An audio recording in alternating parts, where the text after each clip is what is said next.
আসসালামু আলাইকুম রহমতুল্লাহ। সকল পার্টিসিপেন্টদেরকে ধন্যবাদ জানাই যে যথাসময়ে আজকের সেমিনার যুক্ত হয়েছেন। আমাদের আজকের সেমিনার ফর্মাল ভাবে 9টা 10 থেকে শুরু হবে। এখন আনঅফিসিয়ালি আপনাদের আশা করি আমরা আজকে একটি সুন্দর সেশন পরিচালনা করব আমরা সবাই সবার জন্য। আমি চাচ্ছি যে আমরা 9টা 10 থেকে ফর্মাল ভাবে শুরু করব। সেই ক্ষেত্রে এর মধ্যে বিভিন্ন আপনাদের ইঞ্জিনিয়ারিং গ্রুপ এবং ইউনিভার্সিটি কলেজের যে গ্রুপগুলো আছে, যেহেতু আজকে ফ্রি সেমিনার, এখানে অনেক কিছু শিক্ষামূলক বিষয় আলোচনা করব আমরা। সেই বিষয়গুলো আপনারা হয়তো আপনাদের একটা লিঙ্ক শেয়ারের কারণে অন্যদের উপকারে আসতে পারে, সেটা এই 10 মিনিট এটা করবেন। আর আমাদের ইউটিউবে একটা চ্যানেল আছে অ্যাডভান্টেজ বিডির। এই 10টা মিনিট যেহেতু অন্যরা যুক্ত হওয়ার জন্য আমরা বসেই থাকবো, সো আপনাদেরকে রিকোয়েস্ট করবো যে আমাদের এই চ্যানেলটাতে পিএলসি প্রোগ্রামিং, অটোমেশন এবং ইলেকট্রিক্যাল অটোক্যাড শিক্ষামূলক যে কাজগুলো আছে, ইঞ্জিনিয়ারিং অনেক কিছুই আছে। সো আপনারা আমাদের যারা সাথে আছেন তাদেরকে তো ধন্যবাদ। আর যারা নাই তাদেরকে সাথে থাকার জন্য অনুরোধ জানাই। এই মানে এখানে সলিড ওয়ার্ক থেকে শুরু করে আপনার ইলেকট্রিক্যাল অডিট, যেমন আরএসসি, তারপর হচ্ছে আপনার এখানে আরএসসি অডিটের কি এবং ভোল্টেজ ড্রপ ক্যালকুলেশন এবং অটোক্যাড, এই বিষয়গুলো পূর্ণভাবে একদম মানে অটোক্যাডের একদম মানে A to Z দেওয়া আছে এখানে। এবং আরো আমরা ধারাবাহিকভাবে আমরা ভিডিও দিতে থাকবো, যেহেতু এটা টেকনিক্যালি আমাদের লার্নিং এ কাজ করি। এখানে অটোমেশন টিএ পোর্টাল, তারপর হচ্ছে আপনার বিভিন্ন প্রকার অডিট, জিনিসগুলো দেখতে পাবেন। তো যারা যুক্ত হয়েছেন তাদেরকে আমি এটা হাইলি রিকোয়েস্ট আপনাদেরকে যে আমরা লিঙ্কটা দিচ্ছি হ্যালো। আপনাদের। যেহেতু 10টা মিনিট হ্যালো। আমরা কোনো কাজ করতেছি না, এই কাজগুলো আপনারা একটু আহ, আপনাদের কাজে কাজে আসবে, যখন ফ্রি থাকবেন অবশ্যই কাজে আসবে। তো এটা আপনারা একটু যদি মেহরবানি করে আমাদের চ্যানেলটা ঘুরে এসে আমাদের চ্যাট বক্সে ডান লেখেন, তাহলে আমরা আপনাদের সাথে থাকার একটা সুযোগ তৈরি হবে। আবারও বলতেছি, এটা হচ্ছে টোটালি মানে টেকনিক্যাল বিষয়গুলো এখানে দেওয়া আছে। আমাদের নাম হচ্ছে অ্যাডভান্টেজ বিডি। আমি লিঙ্কটা দিয়ে দিচ্ছি আপনাদেরকে, আপনারা ঘুরে আসার জন্য বিশেষভাবে অনুরোধ করছি। এখানে টোটালি আপনি শিক্ষামূলক ভিডিও পাবেন এবং আমাদের ইলেকট্রিক্যাল অটোক্যাড এবং বিভিন্ন প্রকার যে আমাদের অ্যাক্টিভিটিস গুলো আছে, আমরা এই এই ইউটিউব চ্যানেলে আমরা দিয়ে থাকি। সো আমাদের চ্যাট বক্সে আমরা দিচ্ছি। আমরা ফর্মাল ভাবে 9টা অলরেডি দেওয়া আছে চ্যাট বক্সে আপনাদের। এখানে ক্লিক করলে আপনারা যেতে পারবেন আমাদের চ্যাট বক্সে। আপনাদের ডটে যে দেখবেন চ্যাট বক্সে আমাদের পেজ এবং ইউটিউব, এটা ঘুরে আসার জন্য বিশেষভাবে অনুরোধ করতেছি। অলরেডি দেওয়া আছে চ্যাট বক্সে আপনাদের। এখানে ক্লিক করলে আপনারা যেতে পারবেন আমাদের চ্যাট বক্সে। আপনাদের ডটে যে দেখবেন চ্যাট বক্সে আমাদের পেজ এবং ইউটিউব, এটা ঘুরে আসার জন্য বিশেষভাবে অনুরোধ করতেছি। আমি আবারও বলতেছি আপনাদেরকে যে আমরা আজকের সেমিনারটি আমরা 9টা 10 থেকে ফর্মাল ভাবে শুরু করব। তার আগে আমরা বিভিন্ন গ্রুপে আমাদের লিঙ্কটা আপনারা শেয়ার করতে পারেন, যেহেতু আজকে ফ্রি সেমিনার, এখান থেকে অনেক শিক্ষামূলক আছে। আর আমাদের একটু টেকনিক্যালি একটা ইউটিউব চ্যানেল আছে অ্যাডভান্টেজ বিডি, এখানে আপনারা সাবস্ক্রাইব করে ডান লিখলে আমরা মানে ইন্সপায়ার হবো আপনাদের আদার্স ভিডিও গুলো বানানোর জন্য। এখানে দেখেন requirement documents for RSC Accord audit, তারপর হচ্ছে আপনার মিশিবিশি পিএলসি প্রোগ্রাম কিভাবে ইনস্টল দিবেন, নেট কন্ট্যাক্ট ভালোভাবে আছে কি খারাপ আছে কিভাবে দেখবেন, স্টার ডেল্টা একদম ফুল আপনার ডায়াগ্রাম, পাওয়ার ডায়াগ্রাম এবং হচ্ছে আপনার কন্ট্যাক্ট ডায়াগ্রাম, অটোক্যাড সহজভাবে শেখানো, মানে টোটাল এখানে প্রায় 208টা ভিডিও আছে, সবই আপনাদের টেকনিক্যাল। এবং কেবল ভোল্টেজ ড্রপ ক্যালকুলেশন কিভাবে করবেন, পোর্টাল, বিভিন্ন টেকনিক্যাল যে বিষয়গুলো আছে, যখন আপনারা ফ্রি টাইম থাকবেন একটু দেখলে আপনাদের কাজে আসবে। আর্থিং ক্যালকুলেশন কিভাবে করবেন, থ্রি ফেজ লাইনের সিটি কানেকশন কিভাবে দিবেন, আমাদের চ্যানেলটা ঘুরে আসার জন্য অনুরোধ করতেছি আপনাদের। আসসালামু আলাইকুম রহমতুল্লাহ।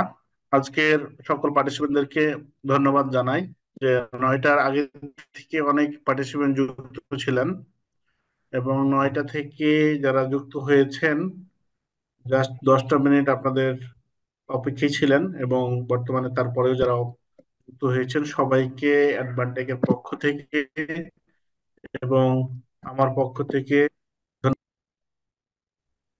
আমরা যে বিষয়টা আজকে আলোচনা করব, কিছু বিষয় আপনাদের সাথে শেয়ার করব। ইঞ্জিনিয়ারিং টেকনিক্যাল লাইনে যে বিষয়গুলো আমাদেরকে প্রতিনিয়ত কাজ করতে হয়, আপনাদেরকে আমি আপনাদের সুবিধার্থে বলতে চাই যে আজকে যে বিষয়টা আলোচনা করব ইলেকট্রিক্যাল ডিজাইন এবং installation, code, RSC, technical audit, technical যে বিষয়গুলো আছে আমাদের অ্যাডভান্টেজ বিডি একটি হচ্ছে নলেজ শেয়ারিং প্রতিষ্ঠান। এই প্রতিষ্ঠানে আপনারা শুধু শুনবেন আর আমি বলবো, বিষয়টা এরকম না। এক্সপিরিয়েন্স যার যেখানে যেটা আছে আপনাদেরও বলার সুযোগ আছে। যদি বলতে চান হ্যান্ড রাইজ করবেন, ডট ক্লিক করে হ্যান্ড রাইজের অপশন আছে, হ্যান্ড রাইজ করলে আপনাকে অপশন দিব বলার। এবং আপনাদের আজকে সেমিনার উপরে যত প্রশ্ন আছে আমাকে করবেন, আমি যেটা জানি সেটা অ্যান্সার দিব, না জানলে আমি বলবো যে এটা জানি না। তার সাথে সাথে আমি আমার পরিচয় দিতে চাই। আমি ইঞ্জিনিয়ার মোহাম্মদ সোহেল রানা। মেনটেন্সে আমি দীর্ঘ 12 বছর মেনটেন্স কমপ্লায়েন্স নিয়ে কাজ করেছি বিভিন্ন কোম্পানিতে। একাধিক কোম্পানিতে আমি জব করেছি 12 বছর। আর অ্যাডভান্টেকের দুইটা প্রতিষ্ঠান, অ্যাডভান্টেক বিডি হচ্ছে লার্নিং সাইট নিয়ে কাজ করে, আর অ্যাডভান্টেক ইঞ্জিনিয়ারিং লিমিটেড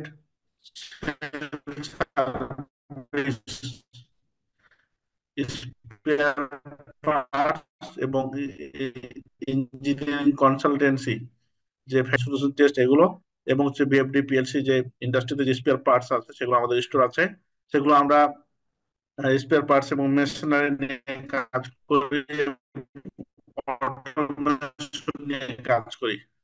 আমরা অটোমেশন সকল কাজই করে থাকি। এই হচ্ছে আমাদের দুইটা প্রতিষ্ঠান অ্যাডভান্টেজের নামে।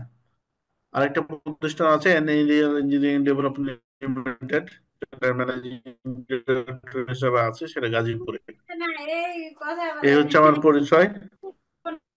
আর আপনাদের এই ইলেকট্রিক্যাল ডিজাইন ইনস্টলেশন ফর দীর্ঘদিন আমি কাজ করার সুবাদে একটু বিষয়ের সাথে শেয়ার করব। আশা করি আমি আমার পরিচয় দিয়েছি, আপনাদের সবার সংক্ষিপ্ত পরিচয় দিতে পারলে ভালো হতো। তো সময় স্বল্পতার কারণে দিতে গেলে অনেক সময় চলে যাবে। কোনো এক সময় দেখা হবে, এবং আমার অফিসে আপনাদের সবার কফির দাওয়াত যখনই সময় পাবেন। আমাদের অফিস হচ্ছে উত্তরা হাউস বিল্ডিং এ, 6 নম্বর সেক্টরে আর কি।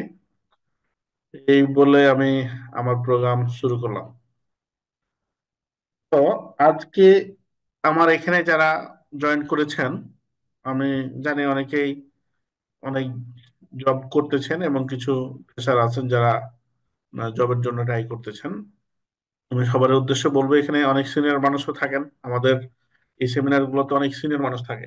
তো তাদের কাছ থেকে আমরা অনেক কিছু শিখবো এবং জানবো, তাদের এক্সপিরিয়েন্স যে মাধ্যমে যেগুলো অর্জন করেছেন সেগুলো আমরা নিব, এবং আমার পক্ষ থেকে যতটুকু দেওয়ার আপনাদেরকে আমি দিব ইনশাআল্লাহ।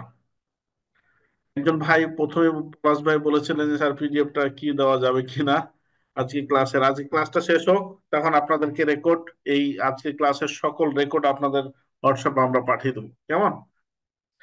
আর যত প্রশ্ন আছে আপনি করবেন, এই নাম্বারটা আমার কাছে থাকে, এই নাম্বারে আপনাকে আমরা হেল্প করবো, কোনো সমস্যা নাই।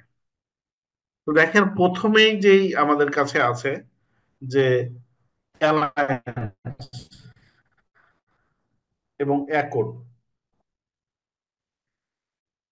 এগুলো কখন আসলো এবং কেন, এই এই জিনিসগুলো আপনাদের, অ্যালায়েন্সটা কি হচ্ছে, অ্যাকর্ডটা কি, বারেসি কি, এগুলো হচ্ছে এক একটা এক এক রকম এক এক প্রতিষ্ঠান। যেমন অ্যালায়েন্স আর অ্যাকর্ড হচ্ছে দুইটা প্রতিষ্ঠান ছিল বাংলাদেশে। আমরা যখন বিজনেস করেছি 2016-র দিকে এবং আগে, মানে আরো আরএনজি সেক্টর অনেক হাই ছিল। আর আস্তে আস্তে রাজনৈতিক বা বিভিন্ন প্রেক্ষাপটে আস্তে আস্তে আপ ডাউন হচ্ছে, তারপর অবস্থান ভালো আছে। তো ওয়ার্ল্ড ওয়াইড আপনার দুইটা issue লেয়। হচ্ছে ইউরোপিয়ান আর হচ্ছে আমেরিকান। যারা আমেরিকান ব্যান্ড মানে হচ্ছে ইন্টারন্যাশনাল যে ব্যান্ড গুলো বাংলাদেশে বা জব মানে বিজনেস করে, তাদের একটা প্রতিষ্ঠান, তাদের মনিটরিং প্রতিষ্ঠান হচ্ছে অ্যালায়েন্স ছিল। একটা ছিল, এটা হচ্ছে কি নর্থ আমেরিকান এবং আমেরিকান। দেখেন নর্থ আমেরিকান এবং আমেরিকার যে ব্যান্ড গুলো ছিল, তারা একটা প্রতিষ্ঠান মনিটরিং প্রতিষ্ঠান করেছে, সেটা হচ্ছে আপনার সেফটি নিয়ে কাজ করবে, মনিটরিং করবে, সেটা হচ্ছে অ্যালায়েন্স। আর ইউরোপিয়ান ব্যান্ড এবং আদার্স যে দেশগুলো আছে, এরা হচ্ছে অ্যাকর্ড নামে। আপনারা জানেন যে 2013, এই যেখানে লিখে দেখেন, 2013 রানা প্লাজা বিল্ডিং ক্লাব যখন হলো, সমসাময়িক সময়ে বাংলাদেশে অনেক বড় বড় ক্লাবস হয়েছিল। তো এগুলোর উপরে ভিত্তি করে তখন যেগুলো বাংলাদেশ পৃথিবীতে স্ট্যান্ডার্ড দেশ, যারা আমাদের ইউরোপ আর হচ্ছে আমেরিকাতে যে আমরা good মুখ ফিরিয়ে নিল যে না, তো যে দেশে সেফটি নাই কোনো কাজের, বা ইঞ্জিনিয়ারদের বা ওয়ার্কারদের, সে তাদের কাছ থেকে আমরা বিজনেস করবো না, তাদের ফ্যাক্টরিতে আমরা মাল দিব না। তখন তারা অনেকে চলে গিয়েছে এবং কিছু চলে যাচ্ছিল। তখন আমাদের আমাদের নেতারা যারা আছেন, নীতি নির্ধারক যারা আছে আরএনজি সেক্টরে, তারা বসে সিদ্ধান্ত নিয়েছে যে বাংলাদেশে এক্সেস দিবে। এটা কত বছরের জন্য দিবে? 5 বছরের জন্য দিবে। এই যে দেখেন 5 ইয়ার, 5 বছরের জন্য ওরা আমাদের কোম্পানিগুলোকে মনিটরিং করবে এবং সেফটি বিষয়গুলো যেভাবে করতে বলবে। এখন মজার বিষয় হচ্ছে যে এই অ্যাকর্ড নিয়ে অনেকের বা হচ্ছে এটা নিয়ে অনেকের অনেক রকমের মতভেদ। এরা বাংলাদেশকে ধ্বংস করেছে, এরা অনেক চাপাচাপি করেছে। হয়তো অনৈতিক কিছু যদি করে থাকে, সেটা ভিন্ন হিসাব, কিন্তু আমি কমপ্লায়েন্স বা টেকনিক্যাল ইস্যুতে যেহেতু আমি অনেকদিন কাজ করতেছি, সেক্ষেত্রে আমি মনে করি যে যদি বাংলাদেশে না আসতো, তো বাংলাদেশ এভাবে সাজতো না। হাইডেন থেকে শুরু করে আপনার যে ইলেকট্রিক্যাল থেকে আপনার বয়লারের যে সেফটি গুলো আসছে, মনিটরিং প্রতিষ্ঠানগুলো না আসলে এত মানে সুন্দর হতো না। তা আমরা আগে কি করতাম, একটা বিল্ডিং মনে করেন 10 তলায়, মিরপুরের এদিকে কত এরকম বিল্ডিং ছিল, নিচতলায় হচ্ছে মার্কেট, তারপর 2 তলায় হচ্ছে আপনার আপনার 2-3 তলা হচ্ছে আপনার ফ্যাক্টরি, তারপর উপর আবার আবাসিক, এরকম একাধিক সিঁড়ি থাকতো না। মানে ও মানে যা ইচ্ছা তা কি। তারপর ফায়ার হাইড্রেন্ট মানে ফায়ারের জন্য কোনো কিছু থাকতো না, একাধিক সিঁড়ি থাকতো না। মানে আপনি একটা বিল্ডিং করেছেন, আপনার যে ভাড়া নিতে এসছে কোনো, যেটাই সেটাই করেছেন আপনি। তো আসলে কমপ্লায়েন্স বা টেকনিক্যাল ইস্যুতে এরকম হয় না, সেফটি বিষয়গুলো আপনার থাকতে হয়। তো এই ক্লায়েন্টস তখন কি করলো, এই যে দেখেন 28 জন মেজর গ্লোবাল ব্র্যান্ড নিয়ে ওনারা কাজ করেছিল আরএনডি সেক্টরে, ওরা মনিটরিং করতো। এটা হচ্ছে অ্যালায়েন্স। তখন হচ্ছে নিরাপন যেটা দেখে। তারপর হচ্ছে অ্যাকর্ড যেটা দেখতো, সেটা হচ্ছে অ্যাকর্ড কি করতো, অ্যাকর্ডের বায়ার সংখ্যা বেশি, বায়ার হচ্ছে ওদের বেশি লিস্টেড, বায়ার লিস্টেড বেশি ছিল। ওই অ্যাকর্ডের পরিবর্তে এখন আরএসসি বা আরএনজি সাস্টেনেবিলিটি কাউন্সিল, এই প্রতিষ্ঠানটা ওনাদের রোল প্লে করে। তো এখন দেখেন কি আরএনজি কি করে, এটা একটা হচ্ছে জয়েন্ট স্টক কোম্পানি। 20শে মে 2020 আপনার এটা বাংলাদেশ কাজ শুরু করে।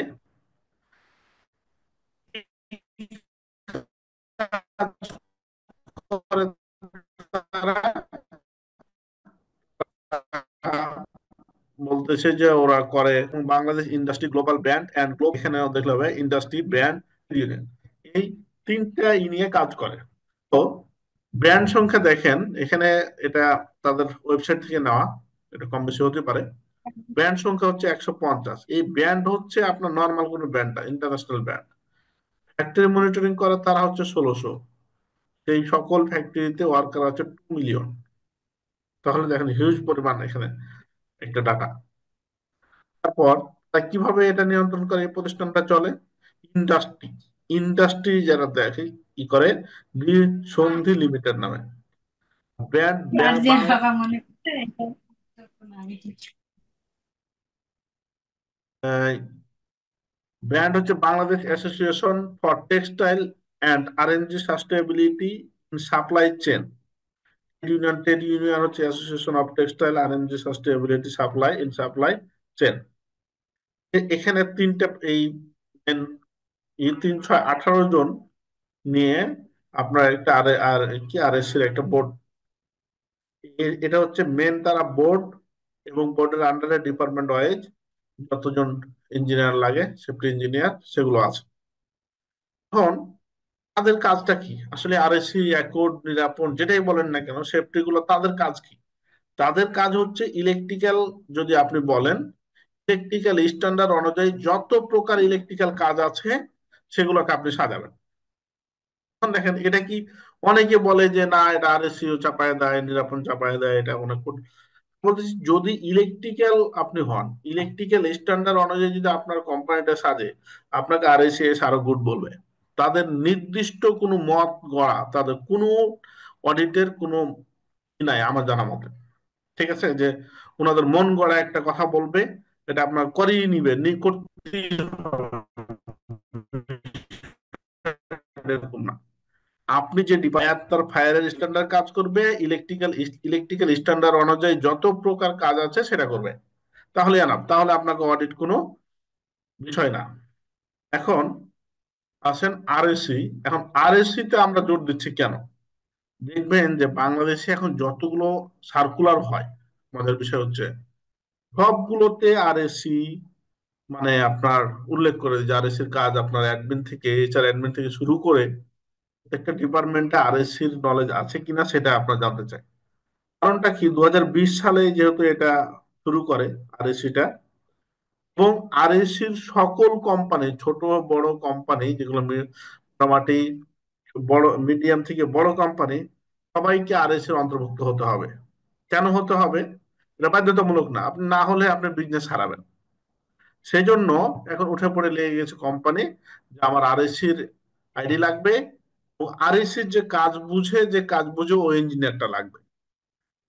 এখন আপনার প্রশ্ন হতে পারে কারো যে আচ্ছা, আরএসসির এরকম কি কারো প্রশ্ন আছে না এই বিষয়ে? আপনারা জানেন যে আরএসসি বা হচ্ছে বিভিন্ন প্রকার টেকনিক্যাল অডিট যে মনিটরিং এর এই ধরনের প্রতিষ্ঠানগুলো আছে, এর কেন অন্তর্ভুক্ত হব, এরকম কারো কোনো প্রশ্ন আছে না? এই বিষয়টা জানেন আপনারা? তাহলে আমি অন্য বিষয়ে আলোচনা করবো, না এই বিষয়ে জানতে চান? প্লিজ কমেন্টস করবেন। মানে আমরা একটা স্যার ফ্যাক্টরি, আপনি এই বিষয়টা জানান। আপনি ফ্যাক্টরি, একটা ফ্যাক্টরি কেন অডিটের অন্তর্ভুক্ত হবে, এবং ফ্যাক্টরি আপনার নিজেই ওনাদের অ্যাপ্লিকেশন করেই ওনাদের অন্তর্ভুক্ত হতে হবে বিভিন্ন প্রকার অডিটে, এটা কেন? এটা কেউ, আচ্ছা কেন হয় এরকম কেউ বলবেন একটু, যারা জানেন? এটা হচ্ছে অডিট ফ্যাক্টরি। স্যার স্যার এটা কি স্ট্যান্ডার্ড মেনটেন করার জন্য? হ্যাঁ, স্ট্যান্ডার্ড একটা আছে, অবশ্যই স্ট্যান্ডার্ড মেনটেন হয়। কেউ কিছু বলবেন এ ব্যাপারে? আচ্ছা, আমি বলতেছি। বিষয়টা হচ্ছে দেখেন যে কেন আমরা ফ্যাক্টরি টাকা পয়সা খরচ করে তাদের লিস্টেড হব আমরা অডিটেড।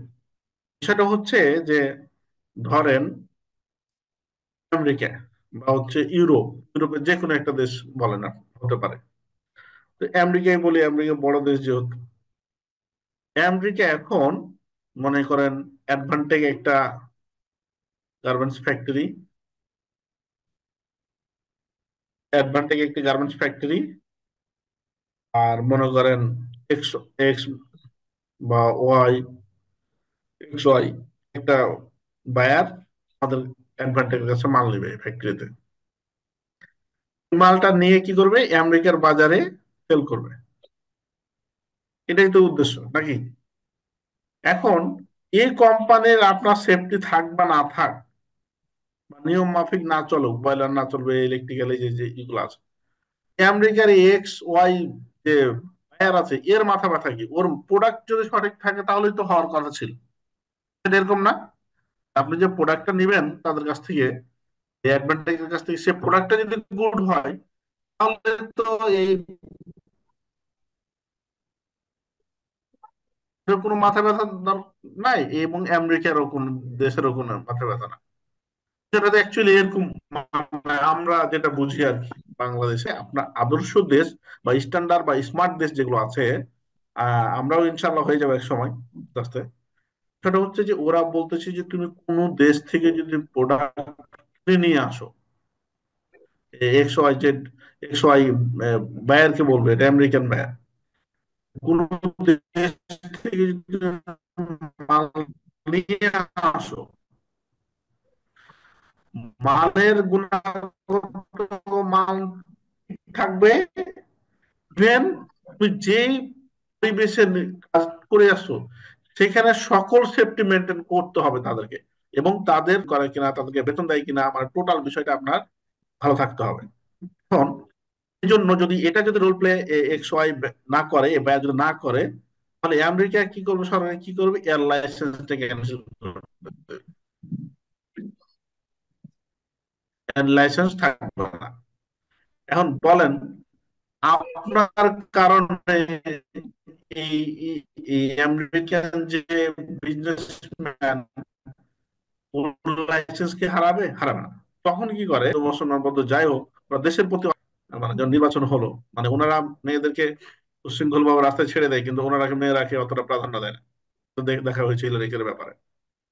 তো যাই হোক, এখন এই ফ্যাক্টরি গুলো এই ফ্যাক্টরি গুলো মরিয়া হয়ে যায়, আর এসে অ্যাকর্ড মানে নিরাপদ যেটাই বলেন না কেন, এই ধরনের অডিটের অনুযায়ী ফ্যাক্টরিকে সাজানোর জন্য কাজগুলো, না হলে তো এরা নিবে না, বিজনেস আপনার সাথে করবে না। ইন্টারন্যাশনালি আপনি যদি বিজনেস না করতে পারেন, তাহলে আপনি ফ্যাক্টরি করে কি করবেন? সেজন্য আপনাকে অবশ্যই এটা করতে হয়। এবং ফ্যাক্টরি তো অবশ্যই স্ট্যান্ডার্ড মেনটেন করে, এবং ফ্যাক্টরির গুণ মানে স্ট্যান্ডার্ড অনেক হাই হয়ে যায়। এখন বলবেন, তাহলে বড় কোম্পানিগুলো আরএস এর অন্তর্ভুক্ত হচ্ছে, হ্যাঁ গুড হচ্ছে। ছোট গুলো কি করতেছে, মানে না, ছোট বায়ার গুলো, দেখেন মনে করেন আপনি দেখছেন যে 160টা ব্র্যান্ড আছে আরএস এর ইন্টারন্যাশনালি। এখন কি 160টাই বাংলাদেশে বায়ার? না, মনে করেন 500 বায়ার, ছোট বড় দিয়ে।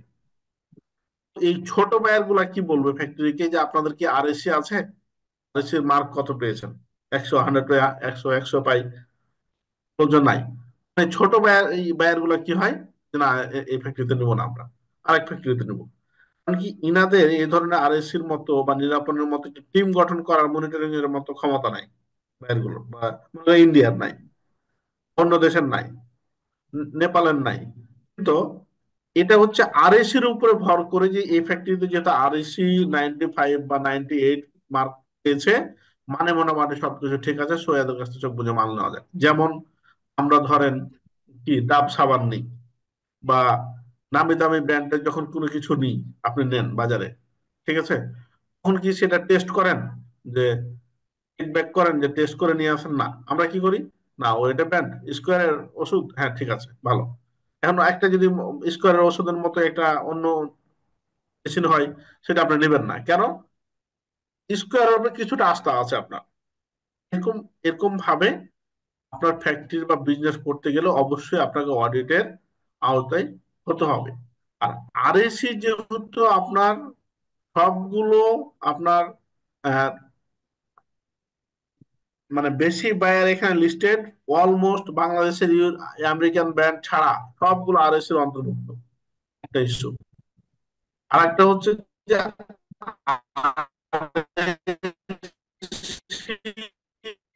বাংলাদেশ যেহেতু 5 বছরের পর এই প্রতিষ্ঠানটা মনিটরিং, মানে বোর্ড, সো আরএসসির অন্তর্ভুক্ত আপনাকে অবশ্যই হতে হবে। সো আপনি ফ্যাক্টরি যদি আরএসসির অন্তর্ভুক্ত হয়, তাহলে বিজনেস, ইন্টারন্যাশনাল বিজনেস আপনার অনেক ভালো করতে পারবে। আর মজার বিষয় হচ্ছে যে ভাই, বুঝলাম ব্যবসা করবেন, কিন্তু আমরা ইলেকট্রিক্যাল ইঞ্জিনিয়ার, আমরা আরএসসি শিখে লাভটা কি? এখন ধরেন এই কোম্পানিতে একটা আপনি সাব স্টেশন করবেন, কোম্পানিতে, আপনার একটা কোম্পানি হলো, কোম্পানিতে সাব স্টেশন করবেন, আপনি স্ট্যান্ডার্ড নলেজ আপনার নাই, আপনি ইঞ্জিনিয়ার হিসেবে অনেক ভালো, কিন্তু স্ট্যান্ডার্ড কিভাবে সাজাতে হয় সেটা জানেন না, আরএসসি কি কিভাবে চায় সেটা জানেন না, তাহলে এই ফ্যাক্টরির মালিক আপনাকে দিয়ে কতটুকু কাজ করাতে পারবে? আচ্ছা, তারপরে বলবেন যে ভাই আমরা তো এন্ট্রি লেভেলের লোকজন, আমরা আবার আরএসসি নিয়ে কি করব, আমাদের বসেরাই দেখবে। আচ্ছা, বসেরা দেখবে, এখন একটা ডিবি তৈরি করবে, ডিবিতে কি বেকার বা হচ্ছে কেবলটাকে ড্রেসিং করা, এটা কি বস করবেন আপনি করবেন? একটা এই কেবল এর উপর দিয়ে কেবল নিয়ে যাওয়া, একটা ফ্যানের লাইন দেওয়া, একটা লাইটের লাইন দেওয়া, এটা কি আপনার বস করবে আপনি করবেন? এখন আপনি যেহেতু বস করবে না, আপনার যদি স্ট্যান্ডার্ড নলেজ না থাকে বা আরএসি নলেজ না থাকে, তাহলে আপনি লাইটটা যেখানে সেখানে টাঙিয়ে চলে আসবেন। এটার জন্য তো একটা ফাইন্ডিং খাবে, এটার জন্য তো আপনার আরএসি ফেল করবে, আপনার সাব স্টেশনের জন্য ফেল করবে, আপনার টিভির জন্য ফেল করবে। তো আপনার তখন বস তো জানবেই, যারা একদম এন্ট্রি লেভেলের ইঞ্জিনিয়ার থেকে শুরু করে আপনার মিড লেভেল ইঞ্জিনিয়ার যেই যে যে দায়িত্বে থাকুক না কেন, তারাকে অবশ্যই আরএসি কি চায় বা কিভাবে চায় বিষয়গুলো জানতে হবে। যখন আপনি জানতে পারবেন তখন প্রপারলি কাজটা করতে পারবেন। এই হচ্ছে, হয়তো বিষয়টা আপনাকে অনেক সুন্দর করে বোঝানোর চেষ্টা করেছি, আপনি হয়তো বুঝেছেন বিষয়টা। এখন বুঝেছেন তো বিষয়টা, নাকি যে প্রশ্ন করেছিলেন?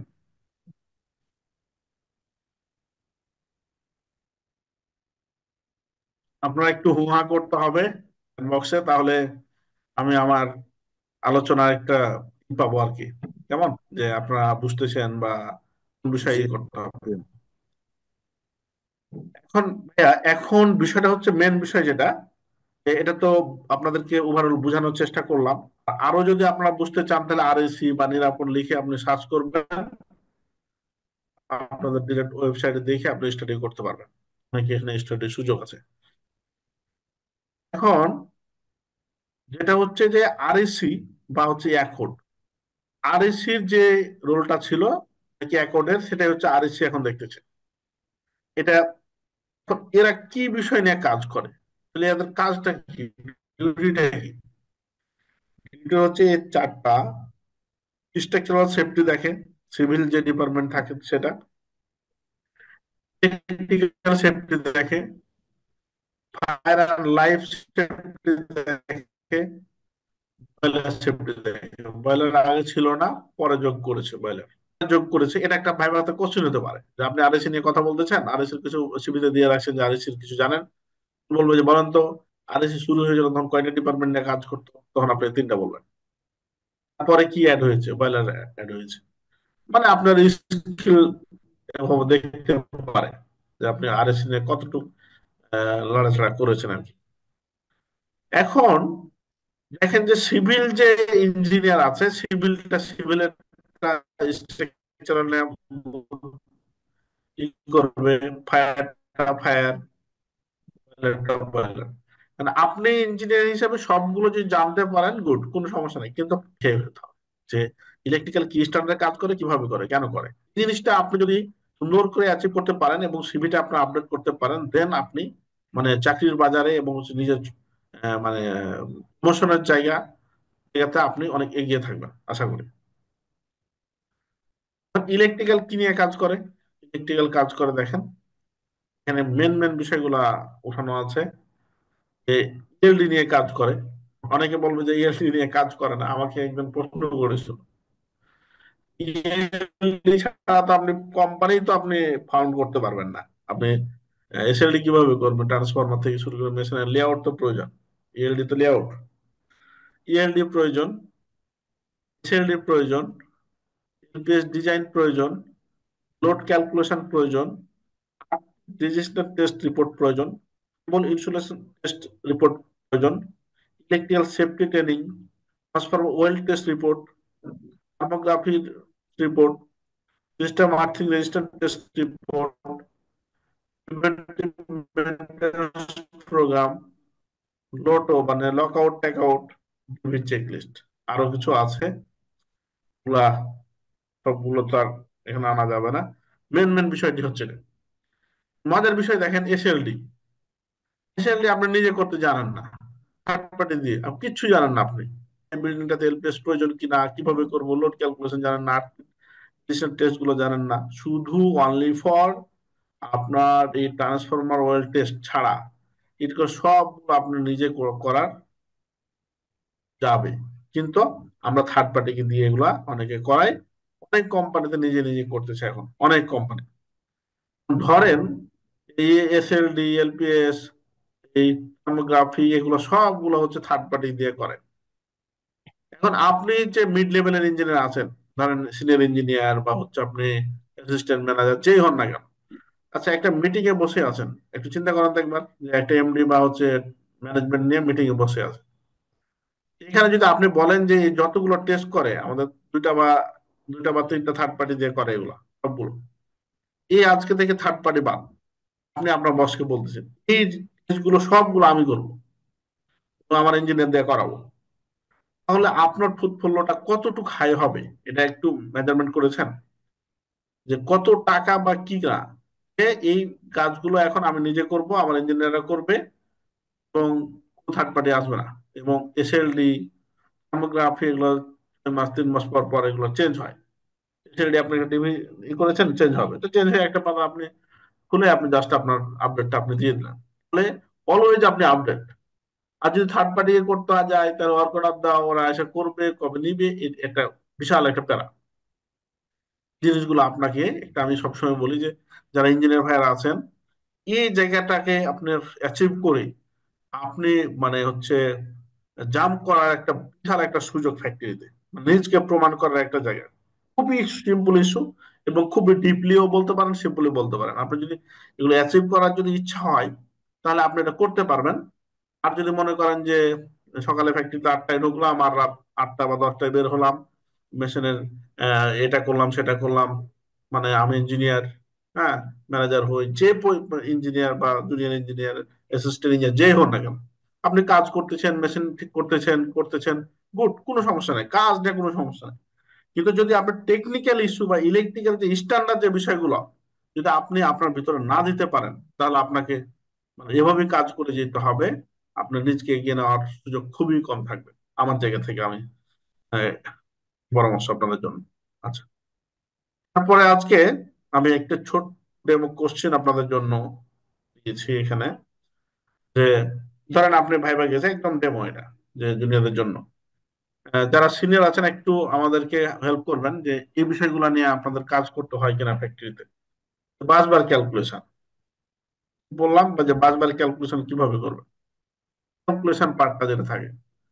তারপর যে কেবল ক্যালকুলেশন কিভাবে করবেন, লোড ক্যালকুলেশন কিভাবে করবেন, ট্রান্সফরমার ক্যালকুলেশন কিভাবে করবেন, লোড কত প্রকার, পাওয়ার ফ্যাক্টর ক্যালকুলেশন কিভাবে করে, এসিবি ভিসিবি কোনটা কখন ব্যবহার করবেন, তিন ফেজের মধ্যবর্তী গ্যাপ কত থাকবে বাসবারের, তারপর হচ্ছে এমসিসিবির সেট পয়েন্ট কিভাবে নির্ধারণ করবেন, ট্রান্সফরমার আর্থিং কয়টা দিবেন, আর্থিং কয়টা দিবেন, আর্থিং কয়টা দিবেন, আর্থিং কয়টা দিবেন,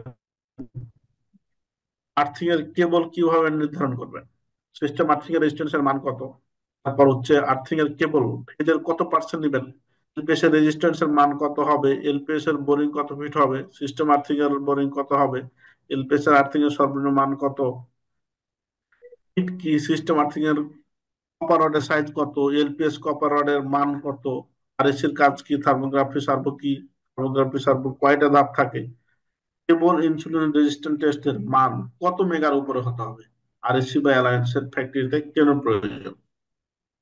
তো দেখেন, এখন আমাদেরকে একটু হেল্প করবেন যারা ফ্যাক্টরিতে জব করেন, যে এগুলো প্রতিনিয়ত আপনারা যারা এখন কতটুকু আপনারা যারা জুনিয়র বা এগুলো নিয়ে কাজ করেননি, কতটুকু পারবেন, এটা আপনার, আপনি নিজকে প্রশ্ন করেন যে এখানে 24টা মতো কোশ্চেন আছে, তাহলে আপনি কয়টা পারবেন। ঠিক আছে, এগুলো কিন্তু একদম ডেমো কোশ্চেন, সিম্পল কোশ্চেন, আপনার ডিপলি কোনো এখানে কোশ্চেন করা হয়নি। তো জিনিসগুলো আপনার প্রতিনিয়ত ইলেকট্রিক্যাল ইঞ্জিনিয়ার হিসেবে কাজ করতে হবে। ঠিক আছে।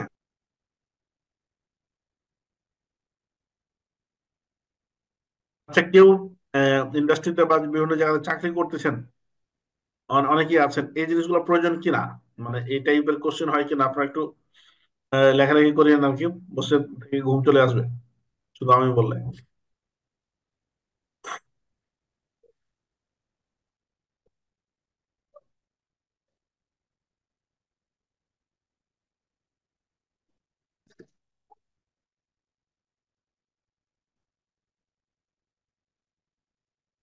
থ্যাংক ইউ কিছু ভাই। আচ্ছা, একটু আমি এখন একটু আপনাদের সাথে বর্তমান জব নিয়ে বা আমাদের করণীয় এবং হচ্ছে আমরা কোন দিকে যাচ্ছি এই বিষয়টা একটা ফ্লো চার্টে আপনাদের সাথে ডিসকাস করবো। এই বিষয়টা তো আমার সাথে একটু হেল্প করবেন, যারা জব সেক্টরে বা হচ্ছে সিনিয়র লেভেলে আছে। আমি সবসময় বলি যে আমরা বাংলাদেশে উল্টা পথে চলি, টেকনিক্যাল লাইনে উল্টা পথে চলি। সামনে এটা ভাবে আমি বিষয়টাকে গবেষণা করি বা হচ্ছে বিশেষ করেছি যে এটা হচ্ছে সাব স্টেশন ধরেন, বা যে কোনো একটা কাজ চলতেছে ফ্যাক্টরিতে। এখন ইউনিভার্সিটি বলেন আর কলেজই বলেন, যেটাই বলেন না কেন, আমরা যখন মানে বের হই, বের হওয়ার পরে যদি মনে করেন যারা ডিপ্লোমা ইঞ্জিনিয়ার, তারা 4 বছর ডিপ্লোমা করি, 4 বছর বিএসসি করি, করার পরে যখন বের হলাম তখন নাকি ফ্রেশার ইঞ্জিনিয়ার আমার নাম। তাই কে যে দিয়েছে আমি জানি না, আমরা বলি, কিন্তু এটা আমি বলার কম বলার চেষ্টা করি, তারপরেও যেহেতু কাজ করেছি টেকনিক্যাল লাইনে চলে আসে যে ফ্রেশার ইঞ্জিনিয়ার। ফ্রেশার ইঞ্জিনিয়ার নামে তো কোনো ইঞ্জিনিয়ার নাই। তো এটা 8 বছর ইঞ্জিনিয়ারিং পড়ার পরে আমি আবার ফ্রেশার ইঞ্জিনিয়ার হলাম কি জন্য? এটা হচ্ছে কি, এবং ফ্রেশার ইঞ্জিনিয়ার সেজন্য পদে পদে আমাদেরকে ভুগতে হয়। যে ফ্রেশার ইঞ্জিনিয়ার কি করলো, মনে করেন স্টার্ট জব স্টার্ট করলাম, করতে করতে এখানে এসে মনে করেন জুনিয়র ইঞ্জিনিয়ার বা সাব ইঞ্জিনিয়ার বা অ্যাসিস্ট্যান্ট ইঞ্জিনিয়ার, এই নামে আপনাকে ডাকুক না কেন, আপনি ফ্যাক্টরিতে জব পেলাম, উল্টা পথে চলতেছি দেখেন। আসার পরে এই টোটাল ফ্যাক্টরিটা 8 দিন বা 6 দিন বা 5 দিন মানুষের সাথে পরিচয় হলো, দিয়ে বসলো, দেখলো, দেখার পরেই তো ওনার কাজ শুরু হবে। আচ্ছা, কাজটা শুরু হবে কি, ধরেন সাব স্টেশনের কাজ চলতেছে, এখন আমাকে পাঠায় দেওয়া হলো এখানে সাব স্টেশনে। এখানে আইসা এরকম একটা টেবিল থাকবে এখানে মনে করেন, আর এখানে একটা চেয়ার থাকবে, হ্যাঁ, যে এখানে বসে বসে পানি খাবো, আর এই সাব স্টেশন হচ্ছে কিনা আমি দেখতেছি, মনিটরিং করতেছি। বিষয়টা কি, এরকম চাকরি কি বাংলাদেশে পাওয়া যায় ব্রাদার? মানে সাব স্টেশন দিয়ে আমি বুঝাচ্ছি অনলি ফর সাব স্টেশন না। মনে করেন টাইম এর একটা ফ্লোর বসতেছে, মেশিন বসতেছে, কেবল ক্যালকুলেশন হচ্ছে, হ্যাঁ, একটা মেট্রো রেলের কাজ চলতেছে, আপনি ইঞ্জিনিয়ার হিসেবে জয়েন করে এরকম মনিটরিং করবেন। বিষয়টা কি এরকম থাকে জয়েন করার পর, যে আপনি মনিটরিং করবেন, যে আপনাকে বললো যে সোহেল সাহেব যান এখানে দেখেন কি হচ্ছে। দেখেন মানে এখানে কাজ করেন আপনি, কেবল টানেন, এলটি প্যানেল ধরেন, যা করার দরকার এখানে আপনি যা করবেন। বিষয়টা তো এরকমই নাকি দাদা? এবার একটু সাহস দিন আর কি। আপনার হুমা না করলে আমি মনে করবো যে আপনারা ঘুমিয়ে গেছেন। তো এরকম কিন্তু বিষয়টা হয় না, হয় কি, ওখানে যে আমাকে কাজ করতে হবে। মজার বিষয় হচ্ছে দেখেন, আপনি কাজ করতেছেন কোনো সমস্যা নাই আমার, আপনি মনে করেন মাথায় বোঝা টানতেছেন যে এখানকার জায়গায় ওখানে কাজ করতেছেন, তো কাজ করেন, কোনো সমস্যা নেই। কিন্তু কাজটা যদি এরকম হয় আপনার, যে একজন ইন্টার পড়ে এসে এই কোম্পানিতে চাকরি করতেছে, আর আমি বিএসসি ইঞ্জিনিয়ার বা ডিপ্লোমা ইঞ্জিনিয়ার চাকরি করতেছি, আমি ইঞ্জিনিয়ার, উনি ইঞ্জিনিয়ার না, তো উনিও দেখে দেখে শিখতেছে, আমিও দেখে দেখে শিখতেছি। মজার বিষয় না না? তাহলে ও দেখে দেখে শিখতেছে, যে যারা সিনিয়ররা কাজ করতেছে, আমিও দেখে দেখে শিখতেছি। আমরা একাডেমিক যে নলেজ নিয়ে বের হই ইউনিভার্সিটি থেকে, কোনো কিছু আপনি আপনার যদি স্টাডিকে কন্টিনিউ না করেন, আপনার ওই বই পুস্তক পড়ে আপনি কিচ্ছু করতে পারবেন না। মানে প্রফেশনালি কোনো কাজ হ্যান্ড ওভার করতে পারবেন না, এটা আমি চ্যালেঞ্জ করব যদি কেউ করতে চায়। আমার এক্সপিরিয়েন্স যে একটা ডাইং মেশিন, আপনি আপনার ডুয়েটে পড়ছেন, বেসরকারিতে পড়তেছেন, পলিটেকনিকে ঢাকা পলিটেকনিকে পড়ছেন, পড়ে আপনি গুড ইঞ্জিনিয়ার, আপনি ফোর নিয়ে বের হয়েছেন, যে আপনি সাবস্টেশন তৈরি করতে পারবেন, বা আপনি একটা কোম্পানি টোটাল আপনি করতে পারবেন, পারবেন না। কেন পারবেন না? কারণ আমি লেখাপড়াকে ছোট করতেছি, বিষয়টা এরকম না। এটা হচ্ছে একাডেমিকের একটা ধাপ থাকে, এখানে অনেক কিছু আমরা শিখি, আমরা অনেক কিছু এখন আমরা দিয়ে করি, কিন্তু প্রফেশনালি কাজ করতে গেলে কিছু স্ট্যান্ডার্ড গুলো এর সাথে অলংকার গুলোকে যুক্ত করতে হয়। অলংকার গুলো যদি যুক্ত না করতে পারি, দেন আমি প্রফেশনালি আমি কাজ করতে পারবো না। তো সেই জন্য যে আমাদের ইঞ্জিনিয়ার ভাইরা যেটা আমরা ভুল করি, যে আমরা এক্সট্রা একটু নলেজ বা হচ্ছে শেখার জন্য যে সময় দেওয়া, সেটা না দিয়ে কি দেখে দেখে শেখা শুরু করি। দেখে দেখে শেখার পথটা হচ্ছে এটা, করতে করতে দেখেন চাকরিতে জয়েন করার পরে করলো 2-4 বছর গেল, এখন ইঞ্জিনিয়ারিং যে একটা দেমাগ ছিল, 8 ঘন্টা 12 ঘন্টা চাকরি করতে যে শেষ। পাঁচ থেকে 5 থেকে 7 বছর, 8 বছর, 10 বছর আপনি বলতে পারেন চাকরি করে অ্যাসিস্ট্যান্ট ম্যানেজার হতে পারে না। এবং ইঞ্জিনিয়ারিং গুড সাউন্ড হয় না। শুধু কি করে, হ্যাঁ আমি ডাইং এর কাজ জানি বা আমি জব করতেছি, এবং বেতনকে যে একটা আপ করা, নিজের পজিশনকে, ইঞ্জিনিয়ারিং যে একটা গুড ফ্লেভার যেটা আছে, সেটা অনেকেই পারে না।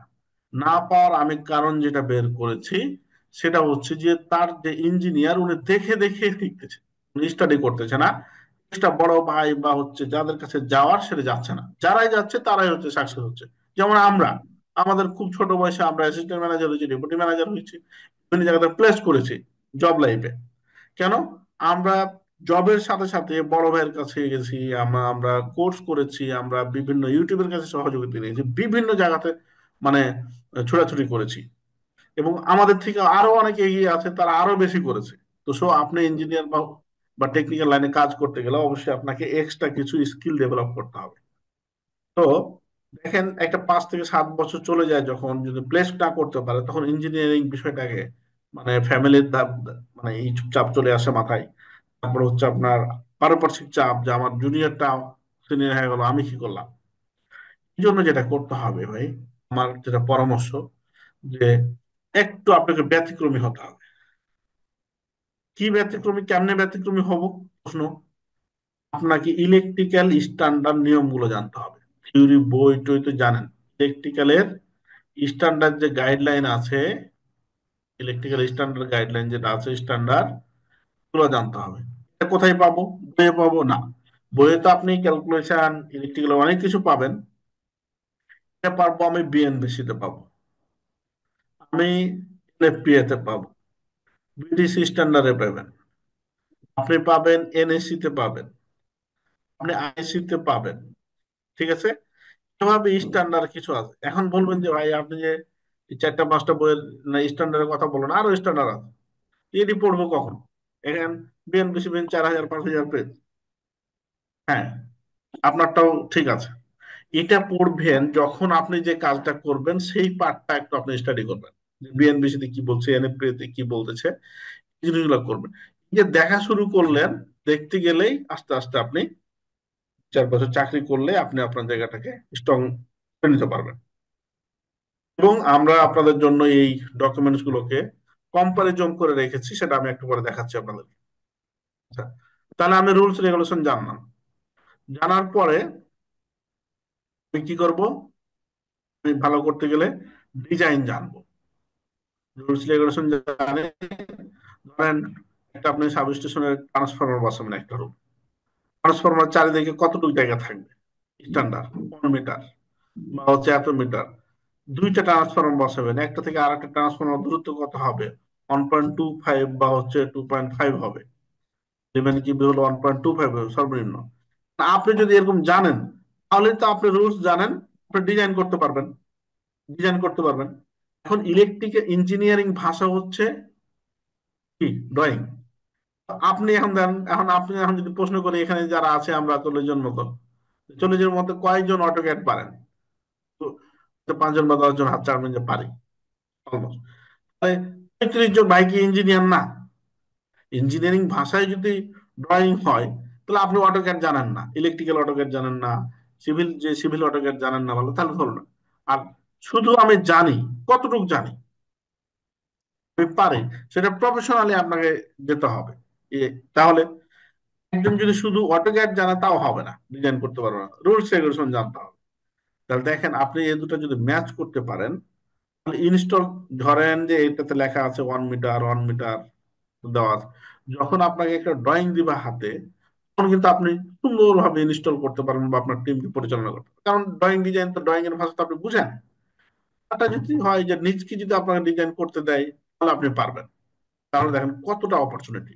এবং ইলেকট্রিক্যাল অটোক্যাড শেখাটা এতটা সহজ, মানে আপনি 8 দিনেও শিখতে পারবেন, আপনি 2 দিনেও শিখতে পারবেন, 2 দিন। তো আমরা আমাদের এই কোর্সে ইলেকট্রিক্যাল অটোক্যাডের 4টা ক্লাস দিয়ে থাকি। যারা পারেন না তারাও পারবেন ইনশাআল্লাহ। আর যারা পারেন তারা তো গুড। আরো আরো এটাকে বেগবান করা যায় কিভাবে, এটাকে আরো স্মার্টলি করা যায় কিভাবে, এদিকে আগাইতে হবে। তো এখন টেকনিক্যাল কিছু বিষয় আছে যে আমরা ইঞ্জিনিয়াররা যখন ইলেকট্রিক্যাল ইঞ্জিনিয়াররা যখন কোনো ফ্যাক্টরি ভিজিটে যাব, তখন আমরা কি দেখব? এখন এই জায়গাটা খুব একটা ডিফিকাল্ট জায়গা, যে যদি আপনি সবগুলো কাজ না জানেন, তাহলে আপনি যে কি দেখবেন, সেই বিষয়গুলো আমাদেরকে জানতে হবে। প্রথমে আমরা যেটা করব, প্রথমে ওরা কিছু জিনিসগুলো বলি যে আউটলুকিংটা গুড আছে কিনা। মনে করেন যে ময়লা, এখানে ধুলা বালিতে ভরা, মনে করেন মাংসের জাল টাল দিয়ে একদম খারাপ অবস্থা, এরকম হওয়া যাবে না।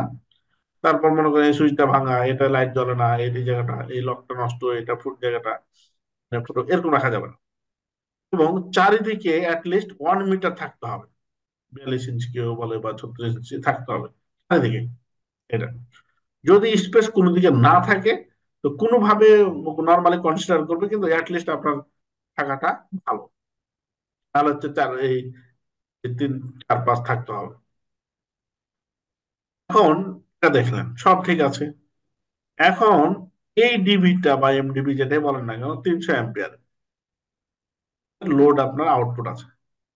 তাহলে এই মেন সিসিবিটা কত, বাস বার গুলো ঠিকভাবে আছে কিনা, ফেল সেপারেটর আছে কিনা, ডোর আর্থিং আছে কিনা, আপনার এই কেবল গুলো ঠিকভাবে ড্রেসিং করা আছে কিনা, সেট পয়েন্ট ঠিক আছে কিনা, এই যে টেকনিক্যাল যে ইস্যুগুলো আছে, এই টেকনিক্যাল ইস্যুগুলো আপনাকে দেখতে হবে। এবং ডিভির পাশে ফার্স্ট এড বক্স নাকি ফার্স্ট এড, আপনার তারপর ডেঞ্জার সাইন, তারপর হচ্ছে আপনার সিএলডি চেকলিস্ট, তারপর হচ্ছে ডিবি চেকলিস্ট, জিনিসগুলো আছে কিনা এগুলো থাকতে হবে। এবং ম্যাট আছে কিনা, জিনিসগুলো যদি থাকে মোটামুটি হবে। এবং ডিবির মধ্যে কোনো অপ্রয়োজনীয় জিনিস রাখা যাবে না, ডিবির প্রয়োজন ছাড়া। একটা বোতল রাখলাম, কিছু জিনিসপত্র রাখলাম, রাখা যাবে না। এখানে এক্সাম্পল আছে যে মেন বেকার কত, ক্যাপাসিটি কত, মেন ইনপুট কেবল কত, নিউট্রাল কত, আর্থিং ঠিক আছে কিনা, মেন বাস বার সাইজ ফেজ কত, মেন লিঙ্ক কেবল বা বাস বার ঠিক আছে কিনা, কেবল সিলেকশন ঠিক আছে কিনা, এই বিষয়গুলো আপনাকে দেখতে হবে। আরো অনেক কিছু আছে, জাস্ট ধর একটা টেকনিক্যালি একটা কোশ্চেন দেখেন এখানে, যে এটা হচ্ছে এইচটি সাইড, আমরা জানি এটা হচ্ছে এলটি সাইড। দেখেন এইচটি সাইডে একটা করে কেবল, এলটি সাইডে দুটা করে কেবল। কারণটা কি? কারণটা হচ্ছে, এটা হচ্ছে এই পাশে ভোল্টেজ হাই থাকে, কারেন্ট লো থাকে, সেজন্য মেন একটা পয়েন্ট হচ্ছে আপনার কারেন্টের উপরে ক্যালকুলেশন করে কেবল নির্বাচন করতে হয়, আদার্স অনেক বিষয় দেখতে হয়। এটা হচ্ছে মেন বিষয়। এই পাশে হচ্ছে যে ভোল্টেজ ডাউন করলাম, ডাউন করে কিছু এদিকে 33 কেভি বা 11 কেভি, এদিকে হচ্ছে 440 সর্বোচ্চ। সেজন্য ভোল্টেজটা কমে যায়, কারেন্ট বেড়ে যায়, এই কারেন্টের উপর ডিপেন্ড করে ক্যালকুলেশন করে যতগুলো একটা টার্মিনালে কেবল লাগবে, একটা লাগুক, দুইটা লাগুক, তিনটা লাগুক, চারটা লাগুক দিবেন। এবং এই টার্মিনাল গুলোতে এই যে একাধিক কেবল দেওয়ারও আবার নিয়ম আছে, সেগুলো নিয়ে কথা বলতে গেলে অনেক লম্বা হয়ে যাবে। আমাদের ক্লাস এগুলো ডিটেলস ধরে ধরে আমরা আগাই। এবং দেখেন এদিকে হচ্ছে আপনার তিনটা, এদিকে হচ্ছে চারটা নিউট্রাল। এই পাশে নিউট্রাল ফেজ যা হবে, নিউট্রাল সেম হবে। অনেকে আবার অনেক জায়গায় বলে যে নিউট্রাল নাকি 50% হবে, 60%, একদম সেম হবে। ঠিক আছে, এটা হচ্ছে বিষয়। আর আর্থিং কয়টা দেবো? নর্মালি আর্থিং হচ্ছে বডিতে দুটা দিতে হবে, আর নিউট্রালে একটা।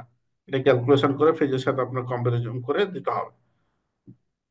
আচ্ছা, তারপরে এখানে একটা ক্যালকুলেশন আছে, দেখেন ক্যালকুলেশনটা কি, 500 কেভি ট্রান্সফরমারে আমি ফিউজটা কত দেবো, ফিউজ ক্যালকুলেশন, এটা ফিউজের সূত্র, এটা সূত্র। আমি 500-র জন্য 500 কিলো কে এর জন্য এটা তথ্যের মানে এটা 11 কেভি, 27 অ্যাম্পিয়ার। আমার 500 কেভি ট্রান্সফরমারে 27 অ্যাম্পিয়ার কারেন্ট যায়, এটাতে 27 অ্যাম্পিয়ার দিবেন। এখন 27 অ্যাম্পিয়ারের তো সেফটি ফ্যাক্টর এখন ধরেন 1.25 ধরেছি, 33 অ্যাম্পিয়ার। বাজারে আপনি লিখে দিলেন 33 অ্যাম্পিয়ারের ফিউজ নিয়ে আসবেন, আপনি সূত্র মাফিক লিখলেন। এটা এই ম্যানুফ্যাকচারার কোম্পানি কেউ করে না 33 অ্যাম্পিয়ার, 40 করে, আপনার 30 করে। এখন কত করে, এই বিষয়টা আপনার জানা থাকতে হবে, না হলে আপনি বিপদে পড়বেন। জন্য available size of drop out 10, 20, 15, 30, 40, 50, 60, 100, 200, এটা হচ্ছে জাস্ট ডেমো আপনাদের। এই জিনিসগুলো এখন তো নেটের যুগ, আপনি যে কোনো ব্র্যান্ডের নিলেই ওই ব্র্যান্ডের নাম ধরে সার্চ করলেই চলে আসবে। এই জিনিসগুলো আমাদেরকে অবশ্যই জানতে হবে। লুমাজের বিষয় না, 500 কেবি ট্রান্সফরমার, 33 অ্যাম্পিয়ার, সেই জন্য তো এই কেবলগুলো অনেক চিকন হয়। আচ্ছা, তারপরে এটার আগে পার্টটা আলোচনা করি।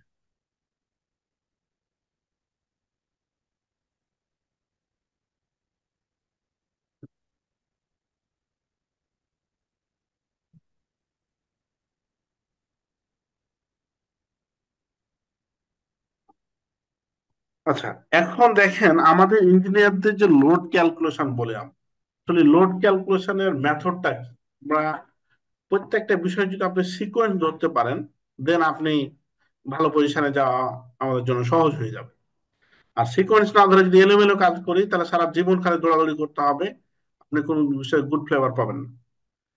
তো লোড ক্যালকুলেশন নিয়ম হচ্ছে একদম নিচের যে পয়েন্টটা থাকে, ধরেন আপনি একটা মোটর লোড দিবেন, নিচের পয়েন্ট থেকে আপনাকে উপর দিকে যেতে হবে। ধরেন এটা একটা মোটর 25 কিলোওয়াট, 25 কিলোওয়াটের লোড কারেন্ট কত? 45 অ্যাম্পিয়ার।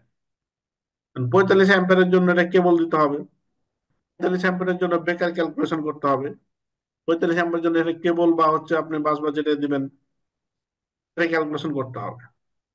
সেম ভাবে এটাও ক্যালকুলেশন করতে হবে। দেখেন নিচের দিক থেকে আপনি যাচ্ছেন, এ আবার এই দুটাকে আপনি যদি একটা মনে করেন একটা ডিবিতে আসলে এরকম, তাহলে এই দুটা মিলিয়ে কতটুকু খাবে, তখন এই কেবলটাতে আপনার বাস বা যদি হয় এটা ক্যালকুলেশন করতে হবে, তারপরে এটা ক্যালকুলেশন করতে হবে, বেকার এটা মানে অ্যাকচুয়ালি কোন ফ্যাক্টরিতে যদি আপনি ট্রান্সফরমার সাবস্টেশন ক্যালকুলেশন করতে যান,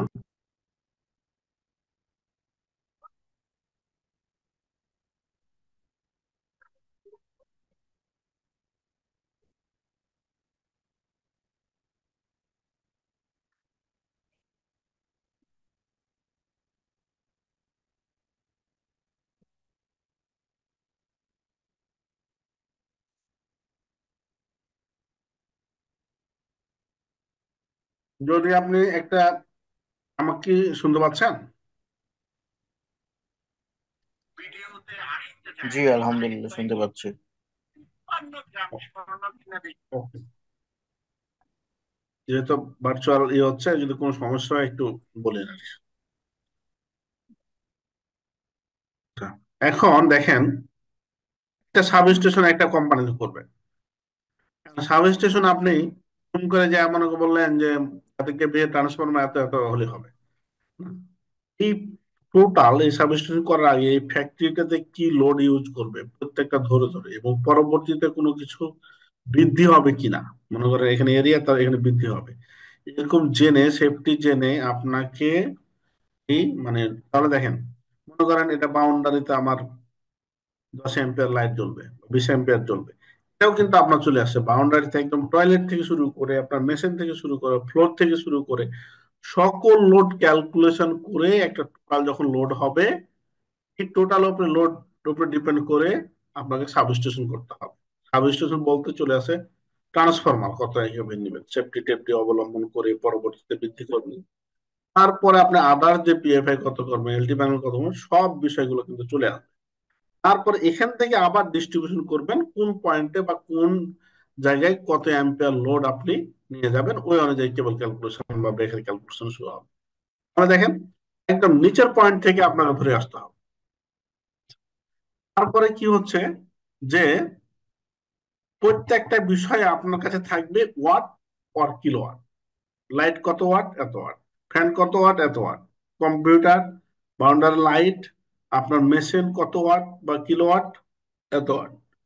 তাহলে আপনি সব সময় কথাটা পাচ্ছেন যেটা, বা আপনি watt। এখন 1 ওয়াট সমান সমান কত অ্যাম্পিয়ার, বা এই ওয়াট থেকে আমি কনভার্ট করে অ্যাম্পিয়ারে নিয়ে আসতে হবে আপনাকে। কেন? আপনার বলতেছে ওয়াট, বাট আমাকে কেবল ক্যালকুলেশন করতে হবে অ্যাম্পিয়ার উপর ডিপেন্ড করে, বেকার ক্যালকুলেশন করবো অ্যাম্পিয়ার উপর ডিপেন্ড করে, কেবল বা বাসবার ক্যালকুলেশন করবো কেবল ক্যালকুলেশন করে। টোটাল বিষয়টা যদি আপনার, আপনি পাচ্ছেন ওয়াট অর কিলোওয়াট, তো আপনাকে অ্যাম্পিয়ারে কনভার্ট করতে হচ্ছে। এখন যদি বলেন যে হ্যাঁ কনভার্ট তো সহজ, থেকে আমরা যেহেতু আমি ভাইবা নিয়ে বা সিভি নিয়ে বা জব নিয়ে কাজ করেছি বা করতেছি এখনো, আমি দেখেছি যদি কাউকে বলা হয় ফোন করে এটা লেখে, এটা লেখে। অনেকে লিখতে পারে, অনেকে পারে না। সমান VI cos theta, okay good. Single phase ক্ষেত্রে হচ্ছে ভিআই কস থিটা। আপনাকে একটা জিনিস মাথায় রাখতে হবে, যখন আপনি ফ্যাক্টরিতে কাজ করবেন, যেমন একটা এসএলডি, একটা এসএলডি বিশাল অনেকগুলো লোড থাকে। আপনি যদি সবগুলা সূত্র অ্যাপ্লাই করে করতে যান, তাহলে তো আপনার দিন শেষ। আপনি যে প্রফেশনালি কাজ জানেন না, যখনই আপনি ধরেন আপনি ডাইং ফিনিশিং আপনি চাকরি করেছেন বা ইন্ডাস্ট্রিতে চাকরি করেছেন, আপনি যখনই আপনি ভাইবা বোর্ডে বছর চাকরি করেছেন, আপনি এই সূত্রটা লিখবেন, সমান ভিআই কস থিটা, তখনই উনি বুঝে নিবে যদি জিনিয়াস পার্সন হয় বস, যে ইনি হচ্ছে প্রফেশনালি অনেক পিছিয়ে আছে। কারণ এই সূত্র দিয়ে যদি আপনি এসএলডি করতে যান, তাহলে আপনার জীবন শেষ। আপনি একটা মনে করেন, আপনাদেরকে এসএলডি আমি দেখাচ্ছি, একটা এসএলডি কত বড় হয় ফ্যাক্টরি, এটা 2-1 মাস সময় পায় মানুষ। তো আপনি এই সূত্রে অ্যাপ্লাই করে করতে গেলে আপনার তো অনেক দিন চলে যাবে। সেই জন্য সূত্রে অ্যাপ্লাই কিছু টেকনিক অবলম্বন করতে হবে। তাহলে আপনি হবে না বিষয়টা, এই সূত্র দিয়ে হবে না বিষয়টা এরকম কিন্তু না। বিষয়টা হচ্ছে কি, আপনি প্রফেশনালি আপনাকে প্রমাণ করতে আপনি কম পারতেছেন যে আপনি মানে গদ বাঁধা নিয়মে আছেন। আপনি গদ বাঁধা নিয়মে তো চললে তো হবে না। 100 জন ইঞ্জিনিয়ার থাকলে মানে ব্যতিক্রমী হতে হবে আপনাকে এখন কিছু করার জন্য। তো সেজন্য যেটা করতে হবে, কিলোওয়াটের সাথে 1.8 যদি আপনি গুণ দেন, তাহলে 3 ফেজের কারেন্ট পাবেন। কারেন্ট এখানে 25 কিলোওয়াট, তো 25 × 1.8, তাহলে হচ্ছে 45 অ্যাম্পিয়ার। কিন্তু আপনি এই সূত্র দিয়েও করেন, এটা আসবে, এমনি করলে আসবে। আর সিঙ্গেল ফেজের ক্ষেত্রে 5.68 দিয়ে যদি আপনি গুণ দেন, সিঙ্গেল ফেজের কারেন্ট আসবে। ওকে, তাহলে আমরা আজকে কি শিখলাম এই পর্যন্ত? যে কিলোওয়াটের সাথে যদি আমি 1.8 গুণ দিই, তাহলে আমি 3 ফেজের কারেন্ট পাবো। আর 5.68 যদি গুণ দিই, তাহলে আমি পাবো আপনার সিঙ্গেল ফেজের। আর এটা 3 ফেজের। এখন আপনাদেরকে আরেকটা বিষয় আমি বলি, যে যদি আপনি এই জিনিসটা কোথাও করেন, আপনার ধুম করে কোশ্চিন করবে যে 1.8 বা 5.68 কোথায় পেলেন, এটা কোথা থেকে পেয়েছেন আপনি? তখন বলবেন যে সোহেল ভাইয়ের একটা সেমিনার করেছিলাম, সোহেল ভাই বলছে বা আমার বস বলছে। ইঞ্জিনিয়ারিং সেক্টরেই আপনার কোনো মন গড়া বা মানুষের কোনো কথা চলবে না ডকুমেন্ট ছাড়া। মানে কমপ্লায়েন্সে যদি আপনি কাজ করতে চান, আপনাকে বায়া দলিল থাকতে হবে। বায়া দলিল মানে তো জানেন, পুরাতন দলিল, যে আমার একটা জায়গা আছে, এটা আমার নামে, আমি কোথা থেকে পেয়েছি, আমার বাবার কাছ থেকে, আমার বাপ কোথায় পেয়েছে, কিনেছে, কার কাছ থেকে কিনেছে, অমুকের কাছ থেকে, এটা হচ্ছে বায়া দলিল বলে। ঠিক আছে, পুরাতন দলিল। তো এইচপি থাকলে এইচপি আপনি কনভার্ট করবেন, সমস্যা কি? আপনি এইচপি থেকে ডিরেক্ট অ্যাম্পিয়ারে যেতে পারেন, কিলো ওয়াটে নিয়ে আপনি আবার এটাতেও করতে পারেন। 746 ওয়াট দিয়ে আপনি গুণ দেবেন, তাহলে তো ওয়াট হয়ে গেল না? যে ভাই প্রশ্ন করেছেন, যে আপনি যদি এইচপি থাকে কত, এক এইচপি সমান কত ওয়াট, সেটাতে গুণ দিয়ে আপনি ওয়াটে চলে আসলো, ওয়াট থেকে তখন আবার 1.8 দিয়ে গুণ দিবেন বা 5.68 দিয়ে গুণ দিবেন। 40 ওয়াট। হ্যাঁ, ওয়াট যখন হয়ে গেল, তখন আপনি ওই মানে কত বললেন আপনি, যে মনে করেন 1000 ওয়াট হলো আপনার, কনভার্ট করে এইচপি থেকে ওয়াট হলো এটা, তখন এটাকে আবার 1000 দিয়ে ভাগ করবেন, দিয়ে আপনি এটাতে গুণ দিবেন যদি আপনি করতে যান, এটাও পারবেন। আচ্ছা, এখন মানে একটা শুনেন, একটা এই যে একই রকম করে হয় বিষয়টা এরকম না, একাধিক ভাবে কনভেনশন হতে পারে। এই সূত্র না করে ওটা করলেন, ডিরেক্টলি অ্যাম্পিয়ারে যেতে পারবেন। কিলো ওয়াটে নিয়ে যে আপনার কিলো ওয়াটে যাবেন, কিলো ওয়াটে থেকে আবার অ্যাম্পিয়ারে যাবেন, সেটাও যেতে পারেন। এটা হচ্ছে আপনার ইস্যু, আপনি কোনটা মনে রাখছেন বা কাজের ক্ষেত্রে, সেটা হচ্ছে ডিপেন্ড করে। হম, সুন্দর বলে দিচ্ছি ভাই, থ্যাংক ইউ।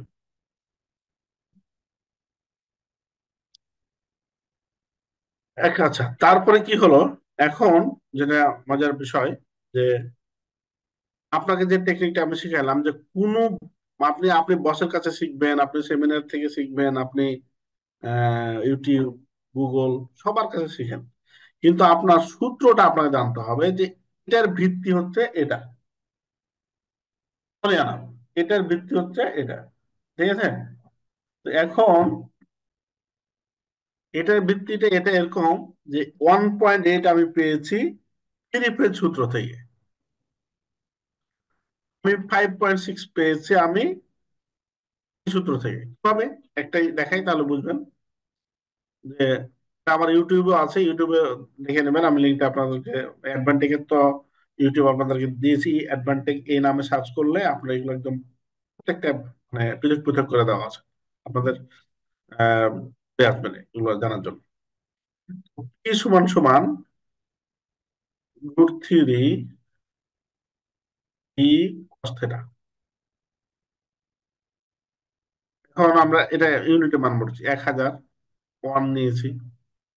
√3 মান হচ্ছে 732 ইন্টু ভোল্টেজ হচ্ছে 400,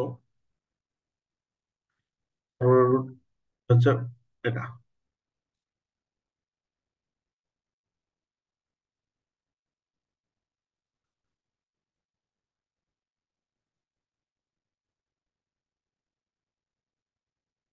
আচ্ছা, এটা আমার করা আছে, আপনারা ট্রাই করতে পারেন।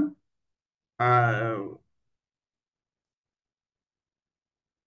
আচ্ছা এম্পিয়ার দেখেন, আমি এটা যদি আপনি আহ, এখানে কারো কোশ্চেন আছে, এটা কেন হলো বা এটা কেন নিলেন?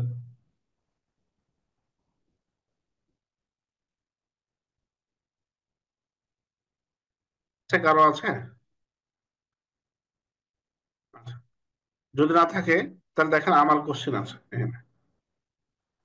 এখানে আমি 400 ভোল্টেজ নিলাম কেন? ভি এর মান 440, 415, 20 নিতে পারতাম। হ্যাঁ, 19, 20 নিতে পারেন, হালকা এটা পরিবর্তন হবে। তা আমি 400 নিয়েছি এজন্য, নমিনাল ভোল্টেজ মানে স্ট্যান্ডার্ড ভোল্টেজ হচ্ছে বিএনবিসি তে বলতেছে যে তুমি 400 নিতে পারবা বা নিবা, তো আমি নিয়েছি। এই যে দেখেন, আপনি কোশ্চেন করেননি, আপনার কোশ্চেনটা আমি করলাম এবং আমি উত্তর দিলাম।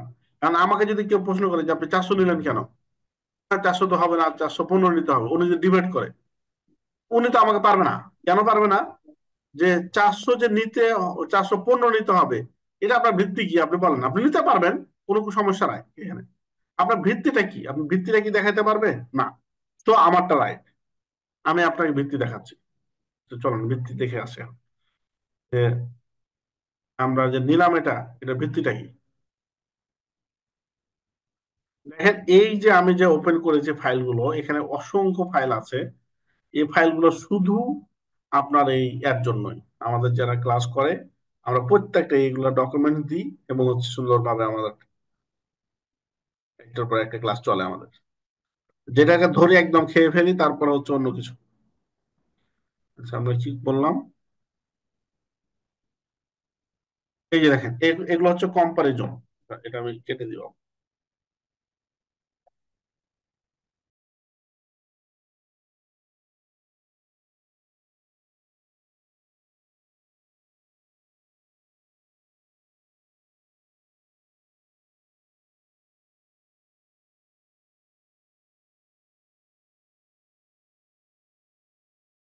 এগুলো নিয়ে কাজ করতেছি।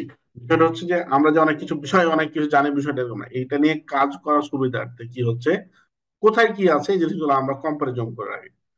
যে বিএনবিসি কি বলছে, এনএফপি কি বলতেছে, এই যে বাসবার ট্যাকিং এর ক্ষেত্রে কি বলতেছে। হুম।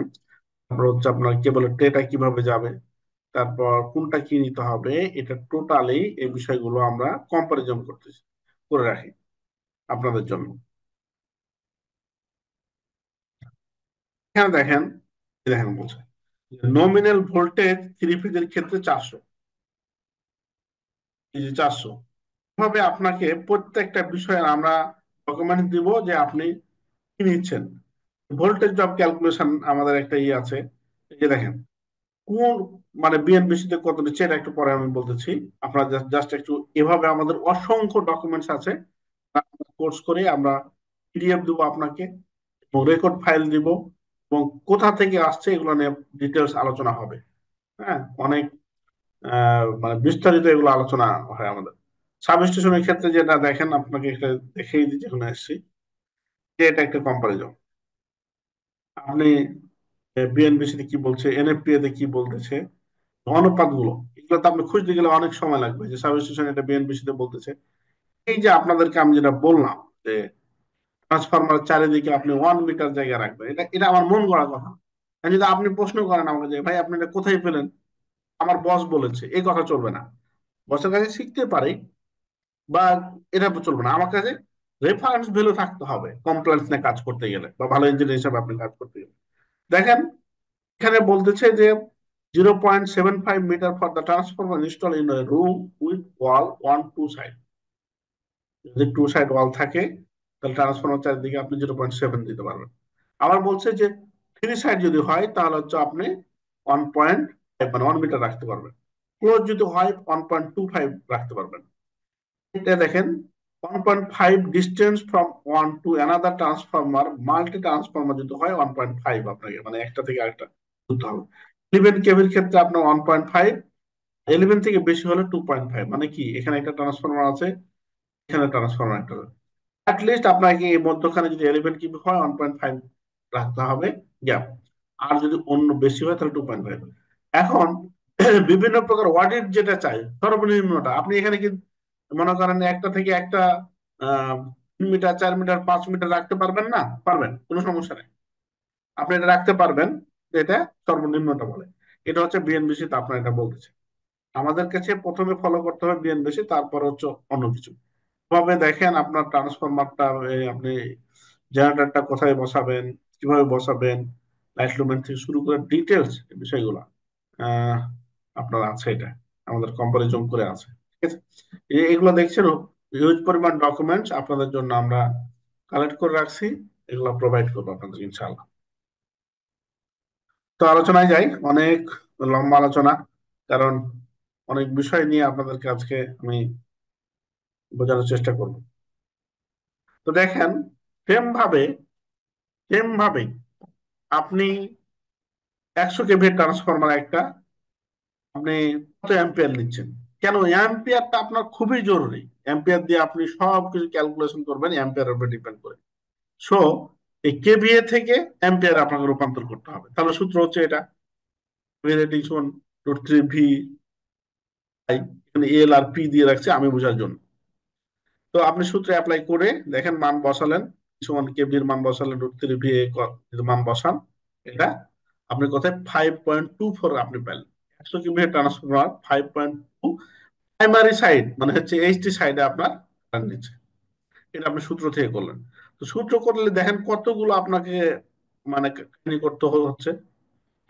এটা হচ্ছে সেম ভাবে সেকেন্ডারি যদি আপনি কারেন্ট বের করতে পারেন, সেকেন্ডারি কারেন্ট দিয়ে আপনি যেখানে আমার 5.24 কারেন্ট যাচ্ছে সেখানে এই সাইডে যে এলটি সাইড যে আপনার 129.12 অ্যাম্পিয়ার কারেন্ট নিচ্ছে। বুঝতেছেন বিষয়টা কতটা মানে আমাদের কেবল সাইজে কেন বড় হয়?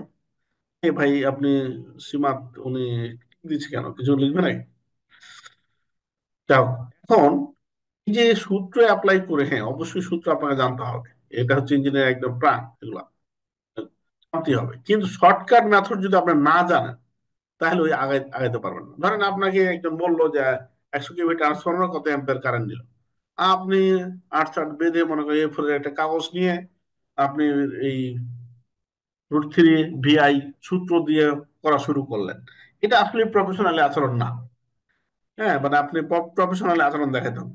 কেভি এর সাথে 0.052 যদি আপনি গুণ দেন, আপনি দেখেন এখানে আমি সূত্রতে যেটা পেয়েছি, আমি কেভি এর সাথে যদি 0.052 আমি গুণ দিই তাহলে হচ্ছে কারেন্ট পাচ্ছি, হুবহু কারেন্ট পাচ্ছি। সো আপনি ওখানে দুটা শর্ট টেকনিক, এখানে দুটা শর্ট টেকনিক, এরকম 6টা 7টা যদি শর্ট টেকনিক আপনি জানেন, মোটামুটি আপনার লাইফ চলে যাবে। তারপরে হচ্ছে আপনার দেখেন এই এইচটি সাইড বা LT side, secondary side, secondary সাইডে কি করতে হবে? 1.39, 1.39 যদি কেভি এর সাথে আপনি গুণ দেন তাহলে আপনি কারেন্ট পাবেন না, হুবহু মিলে যাচ্ছে। সো আপনাকে কিছু শর্টকাট অবশ্যই আপনাকে জেনে আপনাকে আগাতে হবে। এখন বলবেন যে 0.52 কোথায় পেয়েছি, এই সূত্রতে যদি আপনি নমিনাল ভোল্টেজ স্ট্যান্ডার্ড ভোল্টেজ বসায় করেন তাহলে এটা আসবে ওই সূত্রের মতো, আমি এটা আর করে দেখালাম। ঠিক আছে, এগুলো আমাদের অ্যাডভান্টেকের ইউটিউব চ্যানেল একদম হুবাহু ভোল্টেজ ড্রপ থেকে শুরু করে। আপনি একটু ঘুরে আসবেন, যারা টেকনিক্যাল পার্সন জয়েন করেছেন, আপনাদের মূল্যবান সময় নষ্ট করতেছেন, আপনি একটু কষ্ট করে ঘুরে আসবেন, অনেক কিছু এখানে পাবেন অ্যাডভান্টেকের। এই অ্যাডভান্টেক বানানটা আমরা টিএকে দিয়ে একটু ইউনিক করে রাখছি, ভাবে ইউটিউব আছে, সেখানে আপনি যাবেন, অনেক শিক্ষামূলক জিনিস পাবেন আপনি।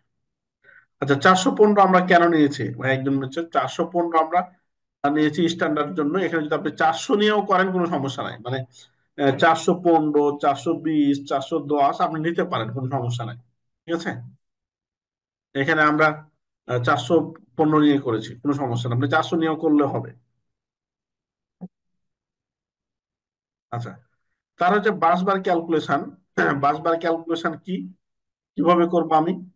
এই কপারের ক্ষেত্রে বাসবার ক্যালকুলেশনের সূত্র হচ্ছে বাসবার equal with into thickness. Thickness হচ্ছে এটা, উইথ হচ্ছে এটা, লম্বাটা ডিপেন্ড কোনো কিছু করে না। আচ্ছা, তাহলে এখন এটা কি উইথ থিকনেস, এর সাথে যদি কপার কারেন্ট ক্যারিং ক্যাপাসিটি হচ্ছে 1.55 per square millimetre, per square মিলিমিটারে কারেন্ট প্রবাহ ক্ষমতা হচ্ছে 1.55 অ্যাম্পিয়ার। তাহলে আপনি উইথ আর থিকনেসের সাথে গুণ করলে আমার যা পাচ্ছি ওটার সাথে যদি আপনি এখানে 1.55 গুণ দেন কপারের ক্ষেত্রে, তাহলে আপনার কারেন্ট, এই এটার মধ্যে দিয়ে কত কারেন্ট যাবে সেটা আপনি পেয়ে যাবেন। ধরেন এখানে 20, থিকনেস হচ্ছে আপনার 10, আর হচ্ছে 1.55, তাহলে হচ্ছে কারেন্ট পেলেন আপনি এই ক্যাপাসিটরে 310 ক্যাপাসিটি। এভাবে বের করতে হবে। আর aluminium current current current capacity হচ্ছে 1.09, 9 লাগবে পার স্কোয়ার মিলিমিটার। সেম ভাবে এখন আপনি এই বাসবারটা অ্যালুমিনিয়াম দিয়ে করবেন, না হচ্ছে আপনার কপার দিয়ে করবেন, না আপনার ইস্যু। 1.55টা কোথা থেকে পেলাম, বা 1.09? আমি প্রত্যেকটা বলতেছি, আপনি গুড ইঞ্জিনিয়ার বা হচ্ছে কমপ্লেন্স ইঞ্জিনিয়ার কাজ করতে গেলে আপনার রেফারেন্স ভ্যালু আপনার সাথে থাকতে হবে। এটা হচ্ছে 1.55টা আরএসির স্ট্যান্ডার্ড, আরএসির স্ট্যান্ডার্ড, এগুলো হচ্ছে আরএসির স্ট্যান্ডার্ড। বলবেন আরএসিটাকে, আরএসি আবার স্ট্যান্ডার্ড দেওয়ার ক্ষমতা রাখে নাকি? অবশ্যই রাখে না, আমিও বলবো এটা। আরএসি কোনো স্ট্যান্ডার্ড দেওয়ার ক্ষমতা নাই। এটা হচ্ছে বিএনবিসি দিবে, এনএফপি দিবে, আইএসি দিবে, এনএসি দিবে, ইলেকট্রিক্যাল গাইডলাইন দিবে।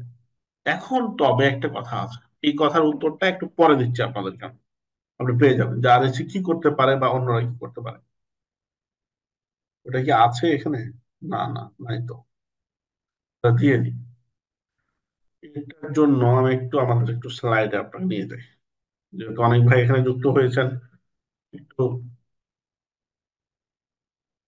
আপনারা ধৈর্য সাথে থাকতে পারলে আমি আলোচনা করব। ঠিক আছে, একটু লিখবেন যে আপনারা আলোচনা শর্ট করলে একদম শর্ট করতে পারবো, আর আপনারা যদি মনে করেন যে শিক্ষামূলক বিষয়গুলো আলোচনা করব, তাহলে একটু আপনারা চ্যাট বক্সে একটু আমাকে সাহস দিয়েন যে আপনারা আছেন, আমি আলোচনা করবো ইনশাআল্লাহ। ঠিক আছে, একটু আপনারা লিখবেন যে আলোচনা শর্ট করব, শর্ট করলে আমি এখনই করতে পারি, কোনো সমস্যা নাই। বিষয়টা হচ্ছে দেখেন, আপনারা লিখতে থাকেন চ্যাট বক্সে, আর আমরা আলোচনা করতে থাকি। আপনাদের একটু আমি ঠিকভাবে আগাচ্ছি কিনা এটা একটু জানতে চাই আর কি, প্লিজ। দেখেন এখানে দেখেন যে এটা হচ্ছে একটা আমাদের ক্লাসের স্লাইড, এখানে নিয়ে আসলাম আপনাদেরকে, যে লোড কারেন্টের সাথে আপনি 1.65 যদি দেন, তাহলে বিএনবিসি অনুযায়ী আপনি এটা বেকারটা সিলেক্ট করতে পারবেন যে কত বেকার নেবেন। ঠিক আছে, তো এটা বিএনবিসি কি বলতেছে, লোড কারেন্টের সাথে 1.65, এটা ফিক্সড বলতেছে বিএনবিসি। লোড কারেন্টের সাথে 1.25 বলতেছে আরএসসি বা এনএসসি। লোড কারেন্টের সাথে 1.15 গুণ দিলে আপনার লোকাল বলতেছে। এটার মানেটা কি দেখেন, এটা হচ্ছে 1.39, 139 × 1.65 গুণ করলে আপনার 229 হয়। তাহলে এখানে আপনার 250-এর আমি বেকার দিলাম। সেম ভাবে 1.25 দিলে আমি 200 অ্যাম্পিয়ারের বেকার নিলাম। লোকাল নিলে 160 নিলাম। দেখেন বেকার সাইজ কিন্তু কমে যাচ্ছে, লোড কিন্তু একটাই, অ্যাম্পিয়ার কিন্তু একই, 139 অ্যাম্পিয়ার ক্ষেত্রে এটা। তো আপনি এখন বলবেন যে বিএনবিসি তাহলে আপনার ওই যে পয়েন্ট থেকে আসছিলাম আমরা, যে বাসবার কোম্পানি তো বলছে 1.65 বা 60 নিতে পারবে পার স্কোয়ার মিলিমিটারে। 11 জন 11টা বলছে, হ্যাঁ। এটা হচ্ছে বাসবার কোম্পানি বলতেছে যে ওনার 1 মিলিমিটার পার স্কোয়ার মিলিমিটারে 1.65 বা 60 কারেন্ট বহন করার ক্ষমতা আছে। এখন উনি যেটা লিখছে সেটা কি ভুল, আর আরএসি ধরলো 1.55, মানে এখন তাহলে সেফটিটা অনেক হাই হচ্ছে না?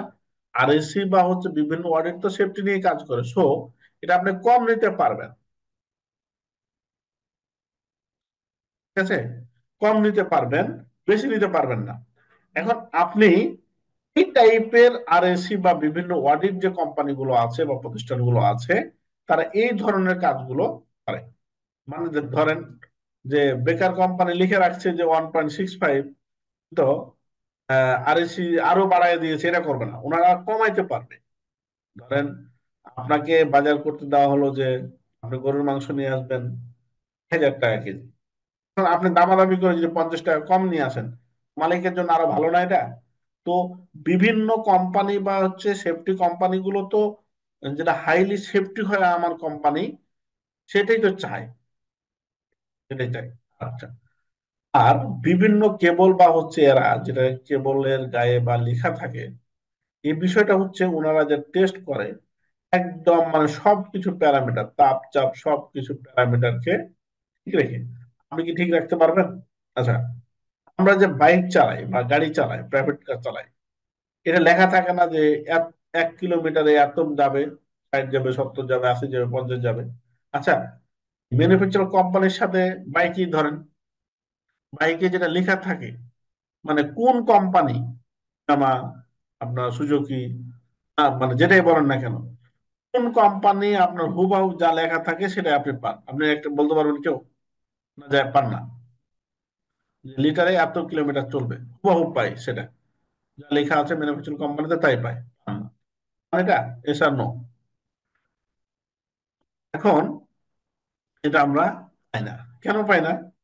তাহলে কি কোম্পানি যে একটা মেশিন মানে কি বানালো, একটা গাড়ি বানিয়ে কি মিথ্যা কথা লিখছে? না, মিথ্যা কথা লিখলে তো আপনি বলতে হয় মানে কেস টেস্ট করে তো আপনি অনেক কিছু পেয়ে যাবেন। ওরা যখন টেস্ট করে এটা, ওনাদের রাস্তা তৈরি করা থাকে। যেমন ওয়ালটন করছে, ভিজিট করেছি আমি, যে গাড়ির জন্য টেস্ট করার জন্য ওনাদের স্পেশাল রাস্তা আছে। যে কোনো কোম্পানি, এখানে একটা মানে মাছি উড়ে না, সেখানে তো আমরা চেক ব্যাক করে আপনার 1 লিটারে মনে করেন 60 মিটার, 60 কিলোমিটার বা হচ্ছে আপনার 70 বা 50 যাবে, ওটা নিয়ে তো আমার হবে না। কারণ আপনি বাসবার বা কেবলের আশেপাশে তাপ চাপ আপনার সবকিছু কনসিডার করেই আপনাকে কিছু বিষয়কে সত্যি অবলম্বন করতে হবে। এবারে,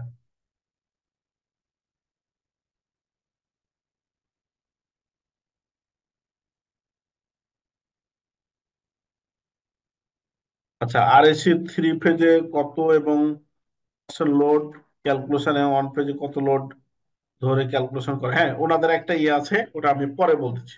RAC নিয়ে আমি, এটা আপনার প্রশ্নটা আমি ভুলে গেলে আপনি মনে করে দিয়েন, এটা পরে। মাথায় রাখবেন সব সময় যে RAC বা নিরাপন কোনো অডিটের বেস ধরে আমরা ইলেকট্রিক্যাল ইঞ্জিনিয়ার তৈরি হব না।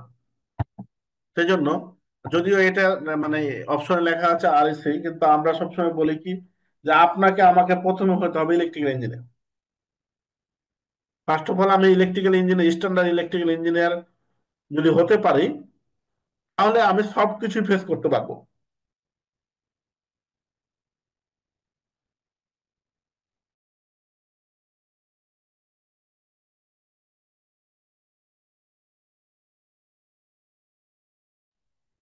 আপনারা দেখতেছেন একটা লেআউট, লাইট, লাইট আছে, ফ্যান আছে, এটা। এখন এই রুমটা, যে ফাঁকা রুমটা আছে, এখানে আমি লাইট সেট করব, আমি ড্রয়িং ম্যান বা ইঞ্জিনিয়ার।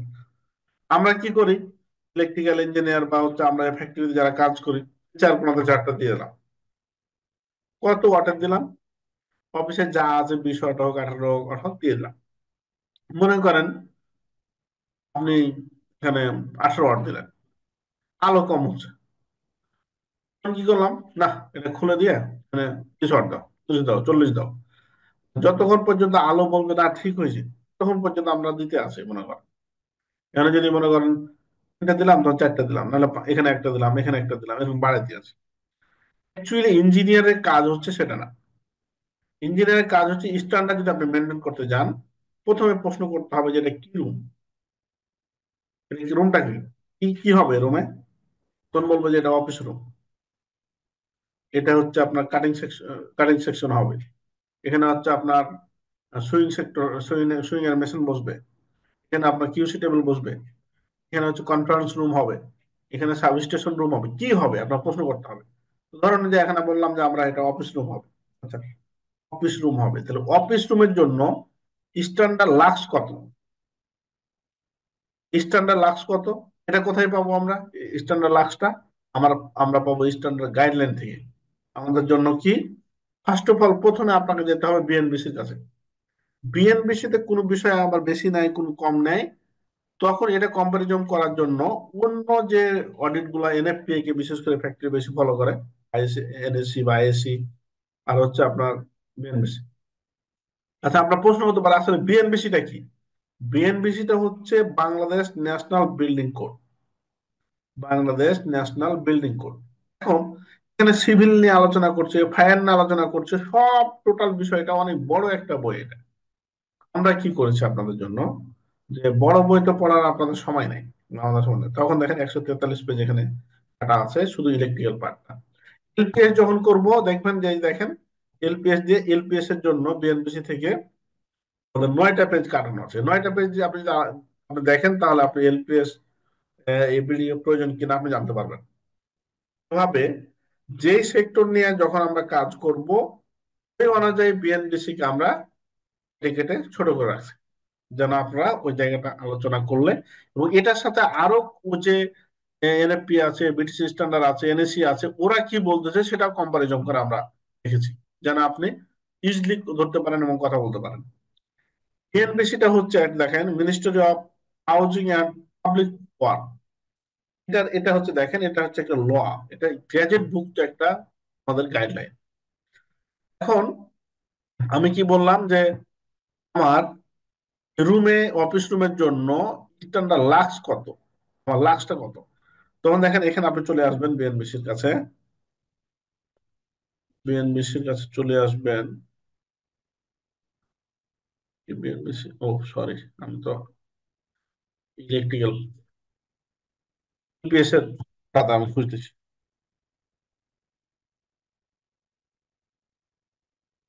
এই যে দেখেন, এখানে আপনি চলে আসবেন। এসে আপনি খুঁজবেন যে আমার এটা কি, মানে কি অফিস রুম ছিল, জেনারেল অফিস রুম কোথায় লেখা আছে? জেনারেল অফিস রুম লেখা থাকে হসপিটাল, কি লাইব্রেরি, আপনার রেস্টুরেন্ট, কি বানাতে চান আপনি, ব্যাংকের কোথায় কত লাক্স থাকবে। এই যে আমরা অফিস রুম, অফিসের প্রত্যেকটা সেক্টরে কোন সেক্টরে কত আলো থাকবে অফিস রুমে। কনফারেন্স বা হচ্ছে জেনারেলি অফিস রুমের জন্য 300 লাক্স প্রয়োজন।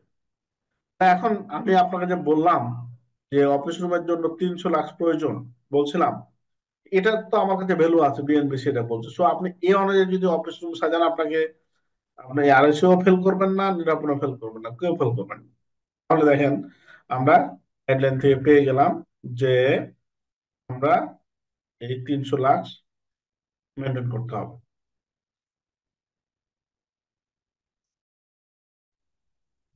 300 লাক্স যে মেনটেন করতে হবে। এখন লাক্স কি আর লুমেন্স কি? লাক্স হচ্ছে আপনি যেটা আউটপুটটা পান আমাদের, সেটা হচ্ছে লাক্স। আর লাইট থেকে যেটা নির্গত হয় সেটা হচ্ছে লুমেন। এখন লুমেনের উপরে ডিপেন্ড করে লাক্স আমরা আউটপুট পাই। ওয়াটের উপরে ডিপেন্ড করে আপনার লাক্স বা লুমেন্স, লাক্স লুমেন্স নির্ধারণ হয়। মানে হচ্ছে ওয়াটের উপরে ডিপেন্ড, 18 ওয়াট মনে করেন, 1 ওয়াট সমান সমান কত লুমেন?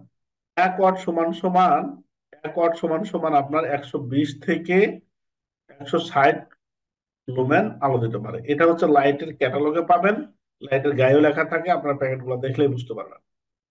তো ধরেন আপনি একটা লাইট কিনেছেন 150 ওয়াট সমান হচ্ছে লুমেন, লাখ লুমেন হচ্ছে 150, তখন 18 ওয়াটের লাইট যদি হয়, 18 × 150 যেটা হবে সেটা হচ্ছে লাইটের লুমেন।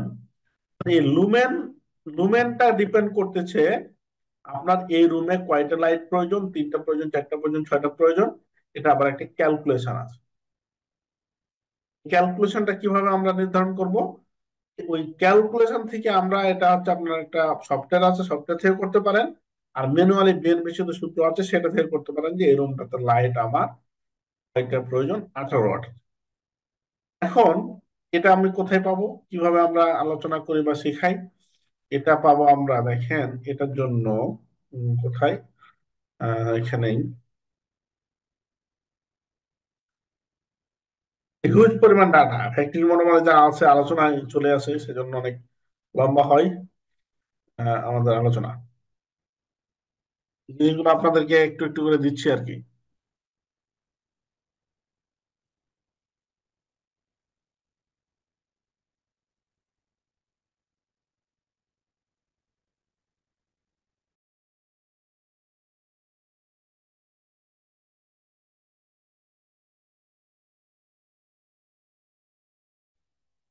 বিষয়টা হচ্ছে যে এটা হচ্ছে একটা সূত্র।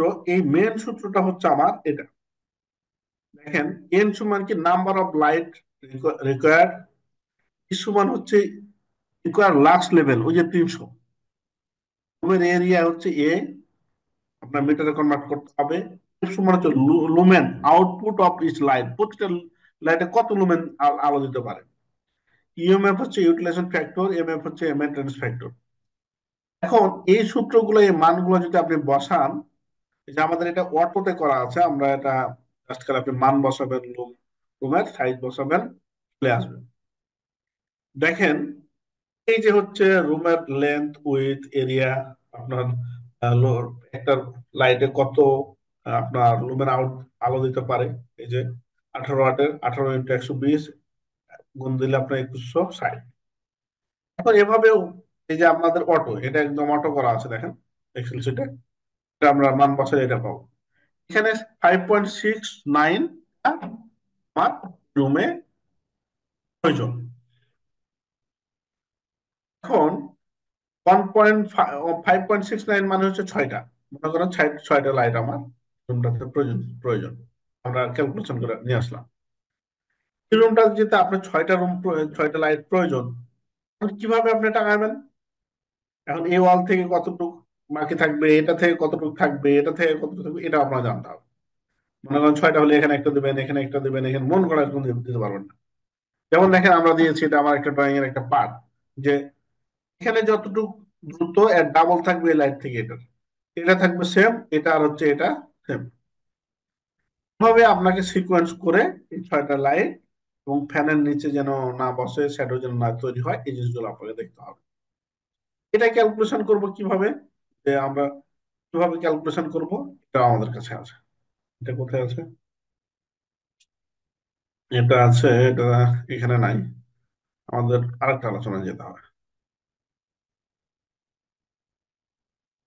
মানে ওটা তো হচ্ছে আপনাদের জাস্ট ফ্রি সেমিনারের জন্য, আমাদের ক্লাস যেটা করে থাকি এটা হচ্ছে যে প্রেজেন্টেশন 1।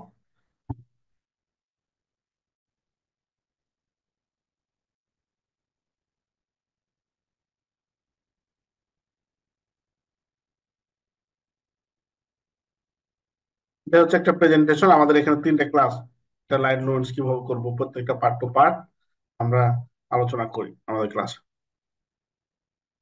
এখন বিষয়টা হচ্ছে দেখেন, এদিকে হচ্ছে ধরেন 6.2 মিটার, এদিকে 3.7 মিটার। এখানে আমি ক্যালকুলেশন করেছি 3টা হচ্ছে, তখন এটাকে আপনি 3 দিয়ে ভাগ দিবেন, পাবেন কি 2.60। 2.60 পেলেন একটা থেকে একটা লাইটের, যে মানটা পাবেন এটাকে আবার 2 দিয়ে ভাগ দিবেন, এই সাইডের জন্য আর এই সাইডের জন্য 1.03 পাবেন। তাহলে 1.03, এখানে 1.03, 1.06 নাকি 2.06, 2.06, দেখেন কত সুন্দর ইকুয়ালি হয়ে গেল আপনার। ওকে, এই পাশে আমি যেটা হবে 3.7 মিটার, এটাকে আবার 2 দিয়ে ভাগ করবেন, যেহেতু আপনার দুইটা সারি ভাগ করলে মধ্যখানে গ্যাপ হলো কত, 1.85। ওকে, 1.85। এই পাশে কতটুকু দিবেন, এই পাশে কতটুকু কল থেকে থাকবেন, এটাকে আবার 2 দিয়ে ভাগ দিবেন, যেটা হবে কি 0.92 মিটার। এখানে এখানে সেম। তাহলে দেখেন কতটা স্কোয়ার হয়েছে। এখন বলবেন যে ব্যতিক্রমী থাকতে পারে, যে এখানে একটু ফ্যান চলে আসতেছে, তাহলে একটু হালকা কম বেশি করতে পারবেন, সমস্যা নেই, কিন্তু স্ট্যান্ডার্ড নিয়ম হচ্ছে এটা। তাহলে আপনার একদম মানে পারফেক্ট ভাবে আপনার লাইটটা জায়গা মতো বসবে। ওকে, আমাদের সেট পয়েন্টের যে বিষয়গুলো থাকে এখানে একদম ধরে ধরে আমরা সেট পয়েন্ট দেখাই। হুম। এগুলো আলোচনা করতে গেলে মানে সারা রাত চলে যাবে।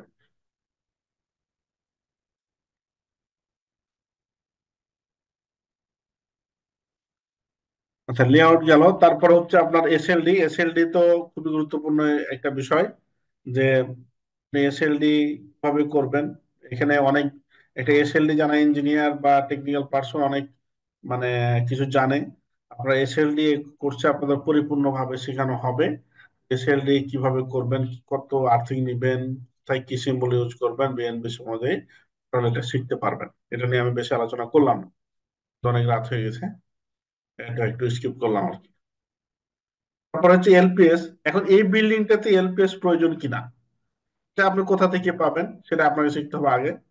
তারপর হচ্ছে বিএনবিসি এবং এনএফপি অনুযায়ী কত আর্থিং দিবেন, কত বোরিং দিবেন, টোটাল বিষয়টা আপনি শিখতে পারবেন। থার্মোগ্রাফি, থার্মোগ্রাফি হচ্ছে একটা মিটার, এটা যেখানে ধরবেন সেখানে তাপমাত্রা এই যে 113, 150, এটা হচ্ছে আবার স্টেজ আছে, এটা 6 মাস পর পর এই রিপোর্ট গুলো করতে হয়।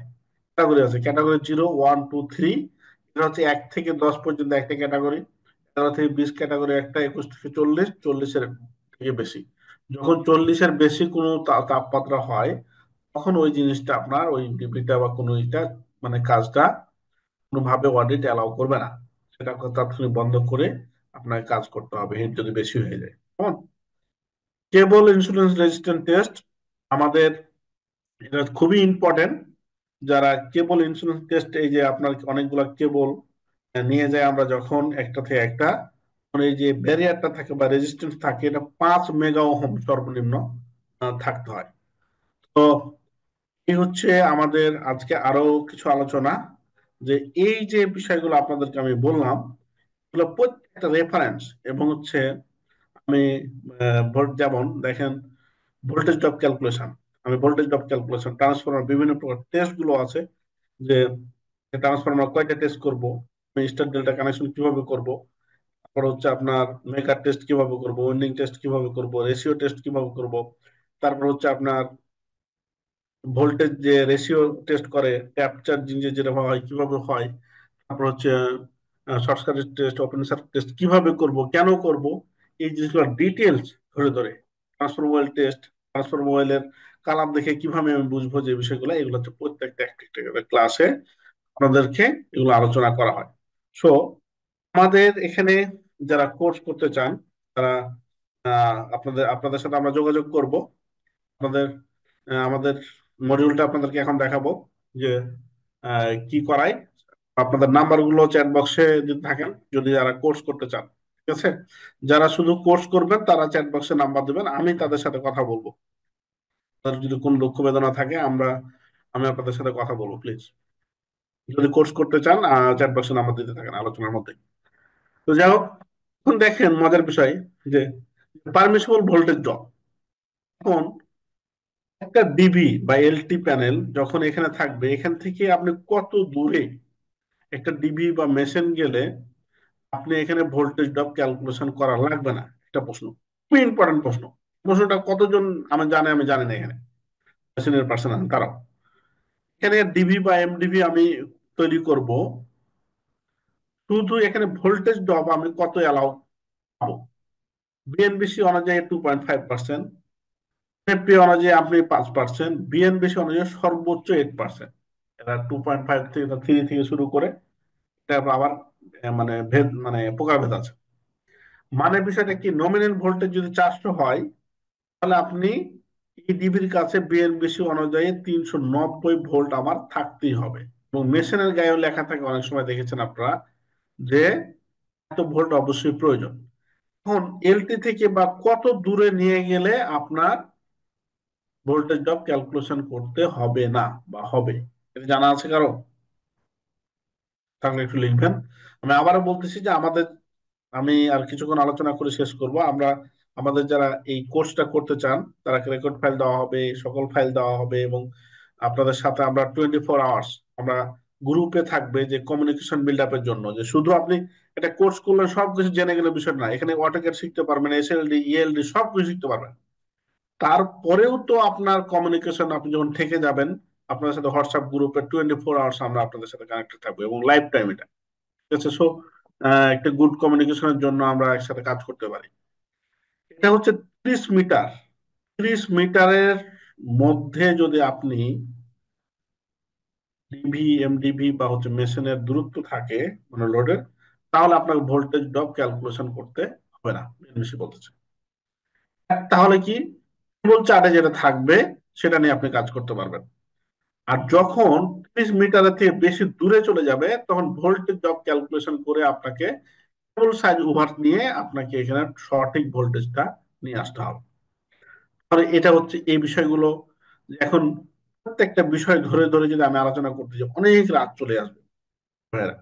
আমরা রিল্যাক্সে এই ক্লাসটা করব যখন অনলাইনে সপ্তাহে 2 দিন, এবং আপনাদের যত কোশ্চিন আছে, ইভেন যে দেখেন ভোল্টেজ ক্যালকুলেশন করে আমরা সূত্র ক্যালকুলেশন করি। তারপরে আরেকটা মজার বিষয় যে এখানে যে এই যে কেবল গুলা কিভাবে আমি ধরবো, যে একাধিক কেবল থাকবে তাহলে থেকে এগুলা জিনিসগুলো ধরে ধরে আপনাদের সাথে আলোচনা হবে। এবং হচ্ছে রেফারেন্স, প্রত্যেকটা বিষয়ের আপনাকে রেফারেন্স দেওয়া হবে, এটা কেন হলো এবং কোথা থেকে হলো, একটা বিষয়।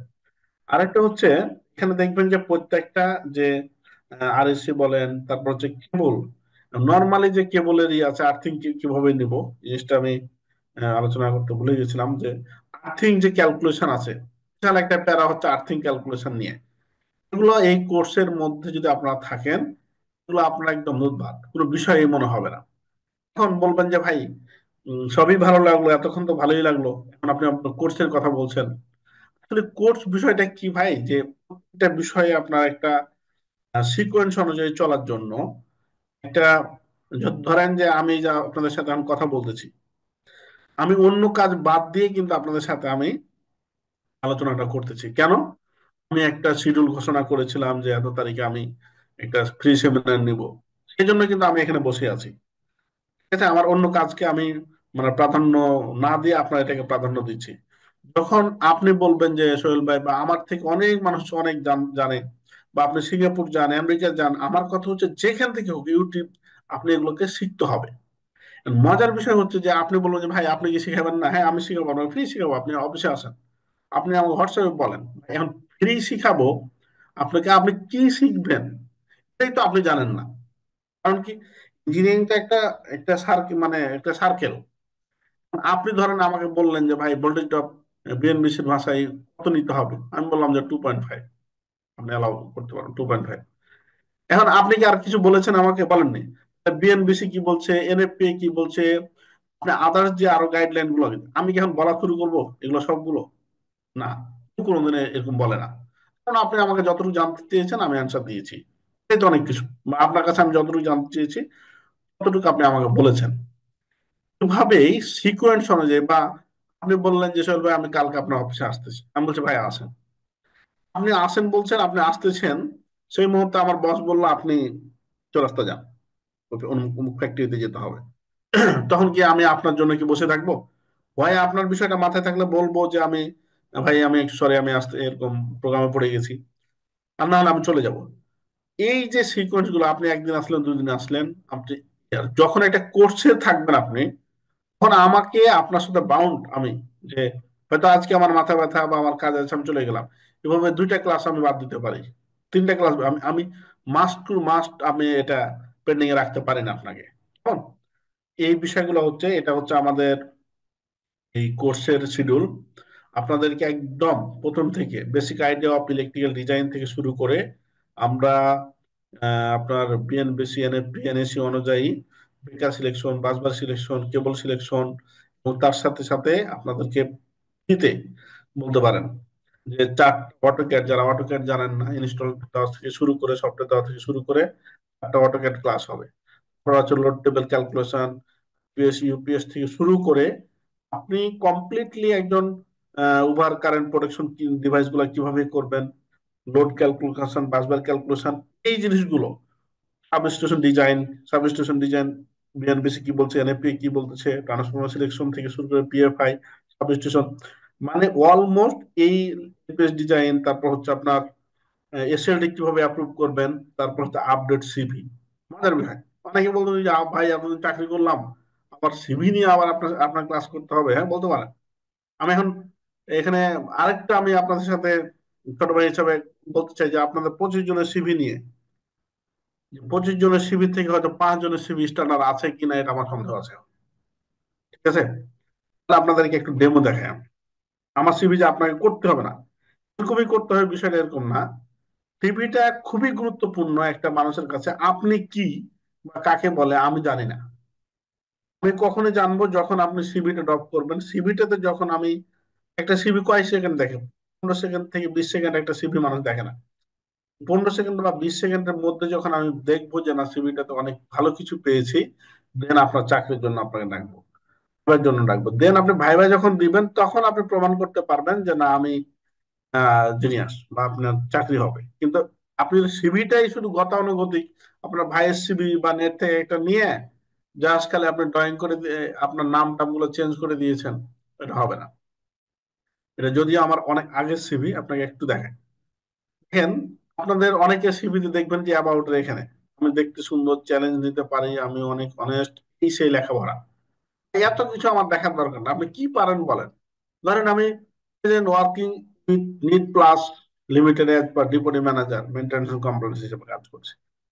তাহলে আপনি আমাকে এই প্রথম লাইনটা দেখার পরে মনে করলেন যে নিটিং ডাইং এ ছেলেটা কাজ করে মেনটেন্যান্স কমপ্লেন্স নিয়ে। যদি আপনার প্রয়োজন হয় তাহলে আপনি ডাউনলোড দিয়ে সেভ দিয়ে পিছনে যাবেন, নাহলে আপনি ব্যাক করবেন, যার দরকার নেই। 5 বছর আমি নিটিং ডাইং ফিনিশিং গার্মেন্টস এবং সোয়েটার গার্মেন্টস প্রিন্টিং এ কাজ করেছি। 3 বছর experience senior engineer alliance knit compose limited. 2 year experience shift intensive Tambaco foils limited. তারপরে স্কিল আছে আমার কি, ম্যান পাওয়ার প্ল্যানিং, তারপরে installation, man power supervising, estimating, costing, এই জিনিসগুলো। তারপরে good knowledge about all audit এবং কমপ্লিট। এখন দেখেন তো আপনারা, আমি তো নিচে যাচ্ছি না, যে এই জায়গাটুকু দেখলেই মোটামুটি আমার স্কিলটা আমার পেয়ে যাচ্ছে যে আমি আসলে কি করি। যদি আমার প্রয়োজন হয় আমার সাথে মিলে ওনার কোম্পানি, অবশ্যই আমাকে ভিতরে যাবে যে না রিপোর্টিং ম্যানেজার হিসেবে কিভাবে দেখছিল, সফট স্কিল গুলো কি, এসএলডি পারে, এলডি পারে, তারপর হচ্ছে আপনার পিএলসি পারে, পোর্টাল আছে, এসএপি, ম্যাথল্যাব, টেকনিক্যাল অডিট গুলো কি, ভাবে দেখতে দেখতে দেখতে দেখতে আমাকে নিচে আসবে। তাহলে যখনই আপনার আউটলুকিংটা, ফার্স্ট আউটলুকিং বা গুড লুকিংটা যদি আপনার না হয়, তাহলে আপনার কখনোই কেউ আপনাকে এর জন্য চয়েস করবে না বা আপনার সিভিটা ডাউনলোড করবে না। সো আপনাকে সিভিটা সুন্দর হওয়াও খুব জরুরি। এই জন্য আমরা লাস্টে একটা ক্লাস রাখছি কি, আপডেট সিভি রাইটিং এবং ফরম্যাট গুলো দিয়ে, এবং আপনার কোথায় কি লিখলে আপনার সিভিটা একটু অন্য চেয়ে এগিয়ে থাকবে সেই বিষয়গুলো আমরা আলোচনা করি। তো থ্যাংক ইউ। আমি আবারও বলতে চাই আমাদের অ্যাডভান্টেকে বিভিন্ন প্রফেশনাল ইন্ডাস্ট্রিয়াল অটোমেশন থেকে শুরু করে অটোক্যাড, আপনার এই সিভিলের সলিডর নাকি মেকানিক্যাল সলিডর, ফায়ার সেফটি, এই কোর্সগুলো আছে। আর Advantech engineering limited industrial spare parts, substation design, SLD, LPS design, machine নিয়ে, এইগুলা নিয়ে আমরা কাজ করি। তো যেহেতু ফ্যাক্টরির সাথে আগে আমি গত জানুয়ারি থেকে আমি অ্যাডভান্টেকে কাজ করতেছি, এখানে জব করতেছি। আগে আমি বিভিন্ন ফ্যাক্টরিতে জব করেছি, তখন ছিল 2-3টা ফ্যাক্টরি নিয়ে একসাথে কাজ করতাম, এখন অসংখ্য ফ্যাক্টরি নিয়ে কাজ করার সুযোগ হয়েছে, যেহেতু স্পেয়ার পার্টস মেশিনারি নিয়ে কাজ করি। থ্যাংক ইউ সবাইকে। আর যদি কোনো কোশ্চেন থাকে, আর আজকে আমাদের এই কোর্সটার যদি ফি, বা আমি আবারও বলতেছি আপনাদের যদি কোর্স করার ইচ্ছা হয় আমাদেরকে আপনি অবশ্যই নাম্বারটা দিবেন, বক্সে নাম্বারটা দিবেন। আর যারা রেজিস্ট্রেশন করেছেন আমাদের এই ভিডিও আপনাদেরকে পাঠানো হবে এবং আমাদের ভর্তি মেথড আপনাদের, আমি আবার বলছি যে কোর্স করতে চান তারা চ্যাট বক্সে নাম্বার দেবেন। ওকে, আপনাদের কোনো কোশ্চেন থাকলে আমাকে করতে পারেন আজকের আলোচনা, এবং কোনো পরামর্শ থাকলেও দিতে পারেন।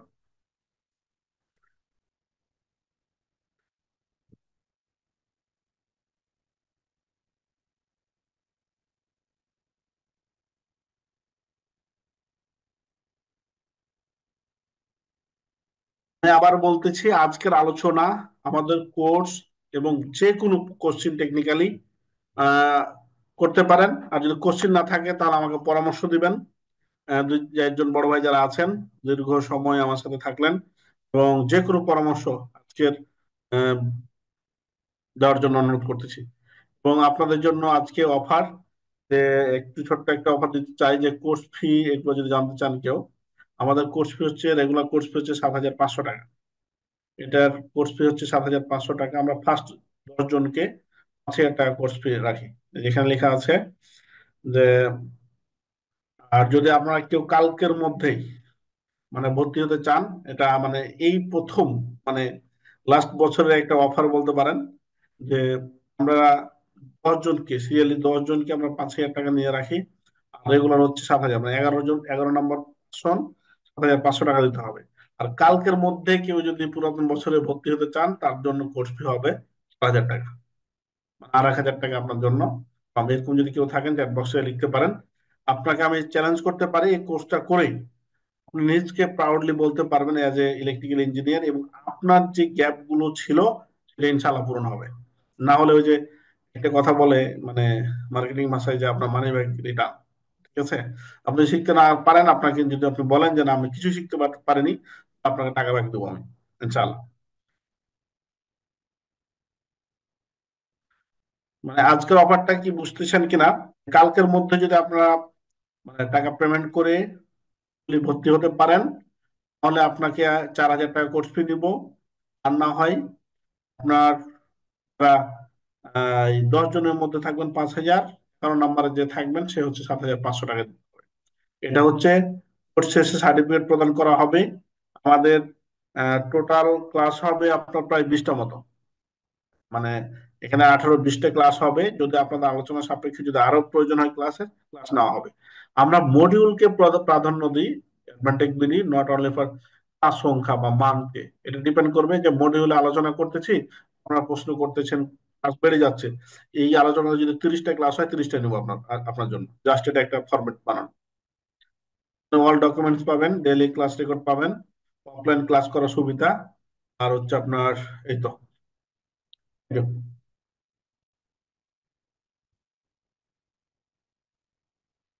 আমাদের সকল কোর্সই অফলাইন অনলাইন একই, যেভাবে আজকে ক্লাস হচ্ছে এভাবে অনলাইন সপ্তাহে 2 দিন ক্লাস হবে। আর আপনি যদি অফলাইনে আসতে চান, তাহলে আমার সাথে কন্ট্যাক্ট করে কবে কবে আসবেন এটা আপনি ঠিক করবেন, বুঝতে পারবেন। মানে অফলাইনের জন্য আলাদা ফি দিতে হবে আবার, বিষয়টা এরকম। সুন্দর কোশ্চিন করেছেন রনি ভাই। এই কোশ্চিনটা দু একজন ভাই করলে আমার খুব ভালো লাগে, যে কোর্স শেষে জবের অপরচুনিটি আছে কি না ভাই। এখন যদি আমি বলি যে, যেহেতু আপনাকে আমি কোর্স করাবো, কোর্সের সাথে জবের কোনো সম্পর্ক নাই, একটা, যে আপনাকে শিখাবো আমি গ্যারান্টি। কিন্তু আপনার কথা হচ্ছে কি, যদি আপনাকে এখন বলি আমি যে অবশ্যই আপনারা কোর্স করবেন, কোর্স করার পরে সার্টিফিকেট আছে আর 100% চাকরি আছে, 7,500 টাকা দিয়ে আপনারা এই প্রয়োজন আছেন এখানে, মনে করেন যাদের জব নাই, সব মানুষ আমার কোর্স করবেন। মনে করেন এখানে 15 জন মানুষ ভাইয়ের জব নাই, ধরে নিলাম 15 জনই কালকে আমার কোর্স করবেন। এখন এই কথাটা মানে একটা মানে ইঞ্জিনিয়ারিং বা এটা একটা ছোট কথা। আপনি চাকরি, আপনাকে এটা বলতেছি না, যারা বলবে যে আপনি কোর্স করে 100% চাকরি, আমাদের মতো বাংলাদেশে অনেক প্রতিষ্ঠান আছে, তাদের পেজের উপরে লেখাই আছে যে 100% চাকরি। মানে এটা একটা দুঃখজনক, এইটা আমার ভাষায় আর কি, যদি আমি ভুল না করি, যে একটা ট্রেনিং প্রতিষ্ঠানের শত শত মানুষ ট্রেনিং করবে এটাই স্বাভাবিক, আছে না? এখন 100% চাকরি আপনার দেওয়ার ক্ষমতা কারো নাই, কিন্তু আমাদের ক্ষমতা যতটুকু আছে, আপনি কোর্স করে ভালো করলে আপনাকে চাকরি দেওয়ার জন্য আমরা খুঁজবো। কারণ কি, আমরা বাংলাদেশের গ্রুপ কোম্পানিতে প্রায় 7-8টা কোম্পানিতে আমি নিজে চাকরি করেছি, এবং আমাদের এমডি চেয়ারম্যান ডুয়েট বুয়েট সবাই। ইভেন আমরা এখন মানে কনসালটেন্সি স্পেয়ার পার্টস নিয়ে কাজ করতেছি। সো প্রতিনিয়ত আমাদের কাছে লোক চাচ্ছে যে একটা ভালো লোক দেন, এই দেন। প্রতিদিন 2-1টা মেসেজ আসে যে ওই কোম্পানি থেকে 2টা লোক লাগবে, এই কোম্পানি থেকে 2টা লাগবে। এবং আমরা যখন যাই, তখন বলি যে ভাই লোক লাগলে আমাদেরকে ফোন দিয়েন, যেহেতু আমরা ট্রেনিং করাই, আমাদের কাছে ভালো ভালো ইঞ্জিনিয়ার আছে। সো আপনি ভালো কিছু করতে পারলে অবশ্যই চাকরি পাবেন, আমাদের মাধ্যমে পাবেন। কিন্তু এই কথাটা আমরা কখনোই বলবো না যে আপনি কোর্স করলে আপনি চাকরি পাবেন। এই কথাটা শুনতেও খারাপ লাগে আমাকে, এবং বলতেও খারাপ লাগে। আপনারা আমার সাথে একমত কিনা আমি জানি না, হয়তো বা মন খারাপ হতে পারে যে অন্য অন্য প্রতিষ্ঠান তো এভাবেই বলে, কোর্স করলে 100% চাকরি। দেখেন গিয়ে যে উনি কোনোদিন ফ্যাক্টরিতে চাকরি করেছে কিনা সন্দেহ আছে, নাহলে এই কথা বলবে না। আর আপনাদের সাথে যখন একটা সম্পর্ক বিল্ড আপ হচ্ছে বা আপনি একটা কোর্স করতেছেন, এখানে সিকোয়েন্সলি শিখতেছেন, আপনাদের জন্য চাকরি দেওয়ার জন্য আমরা বলিয়া। ওকে। অ্যাডমিশনের নিয়ম হচ্ছে, আপনাকে এই নিয়ম হচ্ছে যে আমাদেরকে একটা ফর্ম থাকবে, ফর্মটা ফিল আপ করবেন। আর হচ্ছে আমাদের বিকাশ নাম্বার, নগদ নাম্বার, ব্যাংক আছে, সেখানে টাকা পাঠাবেন। আপনি টাকা পাঠিয়ে স্ক্রিনশট দিবেন, আমরা অনলাইনে আপনাকে মানে রিসিপ্ট দিব, কনফার্ম হবে। ওকে।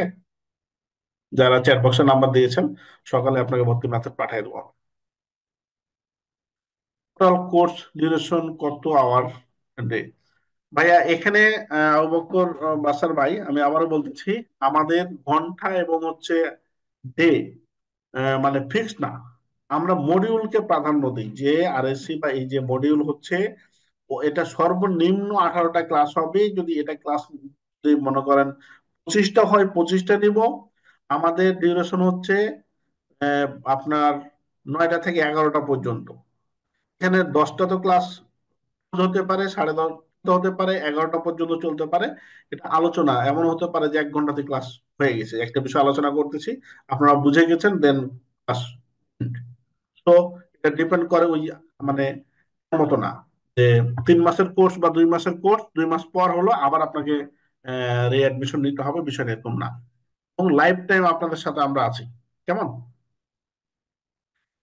জানুয়ারি 7 তারিখে আমাদের এই কোর্সটা শুরু হবে। সো আপনারা যারা ভর্তি হতে চান, যদি যত আগে ভর্তি হতে পারবেন তত ভালো। অলমোস্ট আমাদের 3-4 জন অ্যাডমিশন নিয়ে আছে এই কোর্সে। আর এই কোর্সে জুনিয়র থেকে সিনিয়র পর্যন্ত কোর্স করে। আপনি কোর্স করার পরে বুঝবেন যে আপনার অবস্থানটা। Thank you. আর কোনো কোশ্চেন থাকলে বলতে পারেন। তোমার কোশ্চেনের অ্যান্সার হয়েছে কিনা, ক্লাস শুরু হবে কবে থেকে? 7 জানুয়ারি। ফায়ার ডিটেকশন প্রোটেকশন সিস্টেম ডিজাইনের ইনস্টলেশন কোর্স ফি কত? এটার কোর্স ফি মেবি এর জন্য কোর্স ফি হচ্ছে বর্তমান ছাড়ে চলতেছে আমাদের ফায়ার ডিটেকশন প্রোটেকশন এখানে আছে। এই কেউ আছেন অফিসে, কেউ আছেন নাকি? আরে,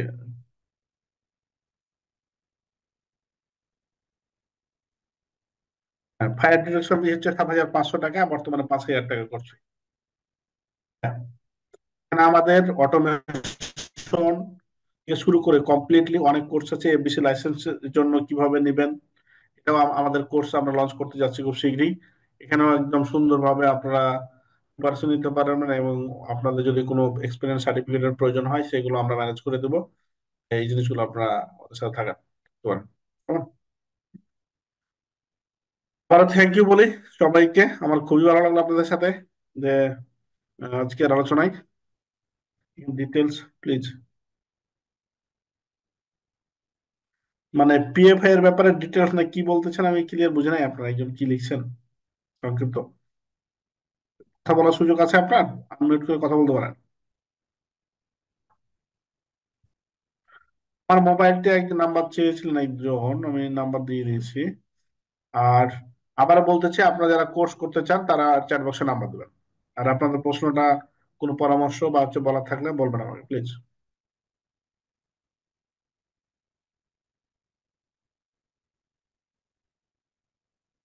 যদি বলার না থাকে, প্রশ্ন না থাকে, তাহলে আমরা শেষের দিকে যাই। এখন আমি আজকের আলোচনার উপরে আহ আমি আমার নাম্বারটা দিয়েছি, এই নাম্বারটা আমার 017325180 531। এই যে আপনার নাম্বারটা 31, যেটা আমাদের অ্যাডভান্টেজ পেজ এবং হচ্ছে ইউটিউবে, সেখানে আপনি পাবেন। আমাকে যদি কেউ হারিয়ে ফেলেন, 01325180531।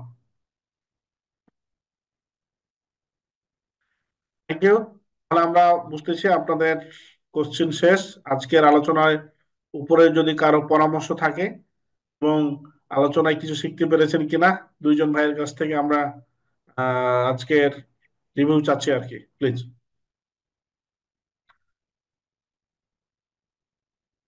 হ্যাঁ, ক্লাস রেকর্ড প্রোভাইড করা হবে। প্রত্যেকটা ক্লাসের রেকর্ড এবং হচ্ছে ক্লাসের যতগুলো সাপোর্টিং ডকুমেন্টস আছে আপনার ক্লাসের পরের দিনই আপনি পেয়ে যাবেন।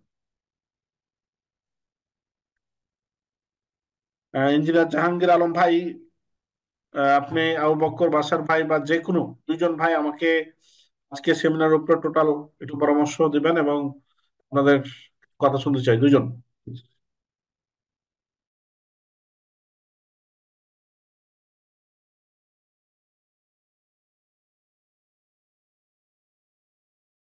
আলহামদুলিল্লাহ, থ্যাংক ইউ আপনাকে। আমি বলতেছি যে লাউডলি বলার জন্য কেউ আছেন এরকম? যে অনেক রাত হয়ে গেছে, যদিও ফ্যামিলির মধ্যে আছেন, যদি বলার সুযোগ থাকে বলবেন, না হলে আমরা ইন করব। আর হয়তো আমাদের লিঙ্ক কত মিনিট থাকবে আমাদের, কে আছেন?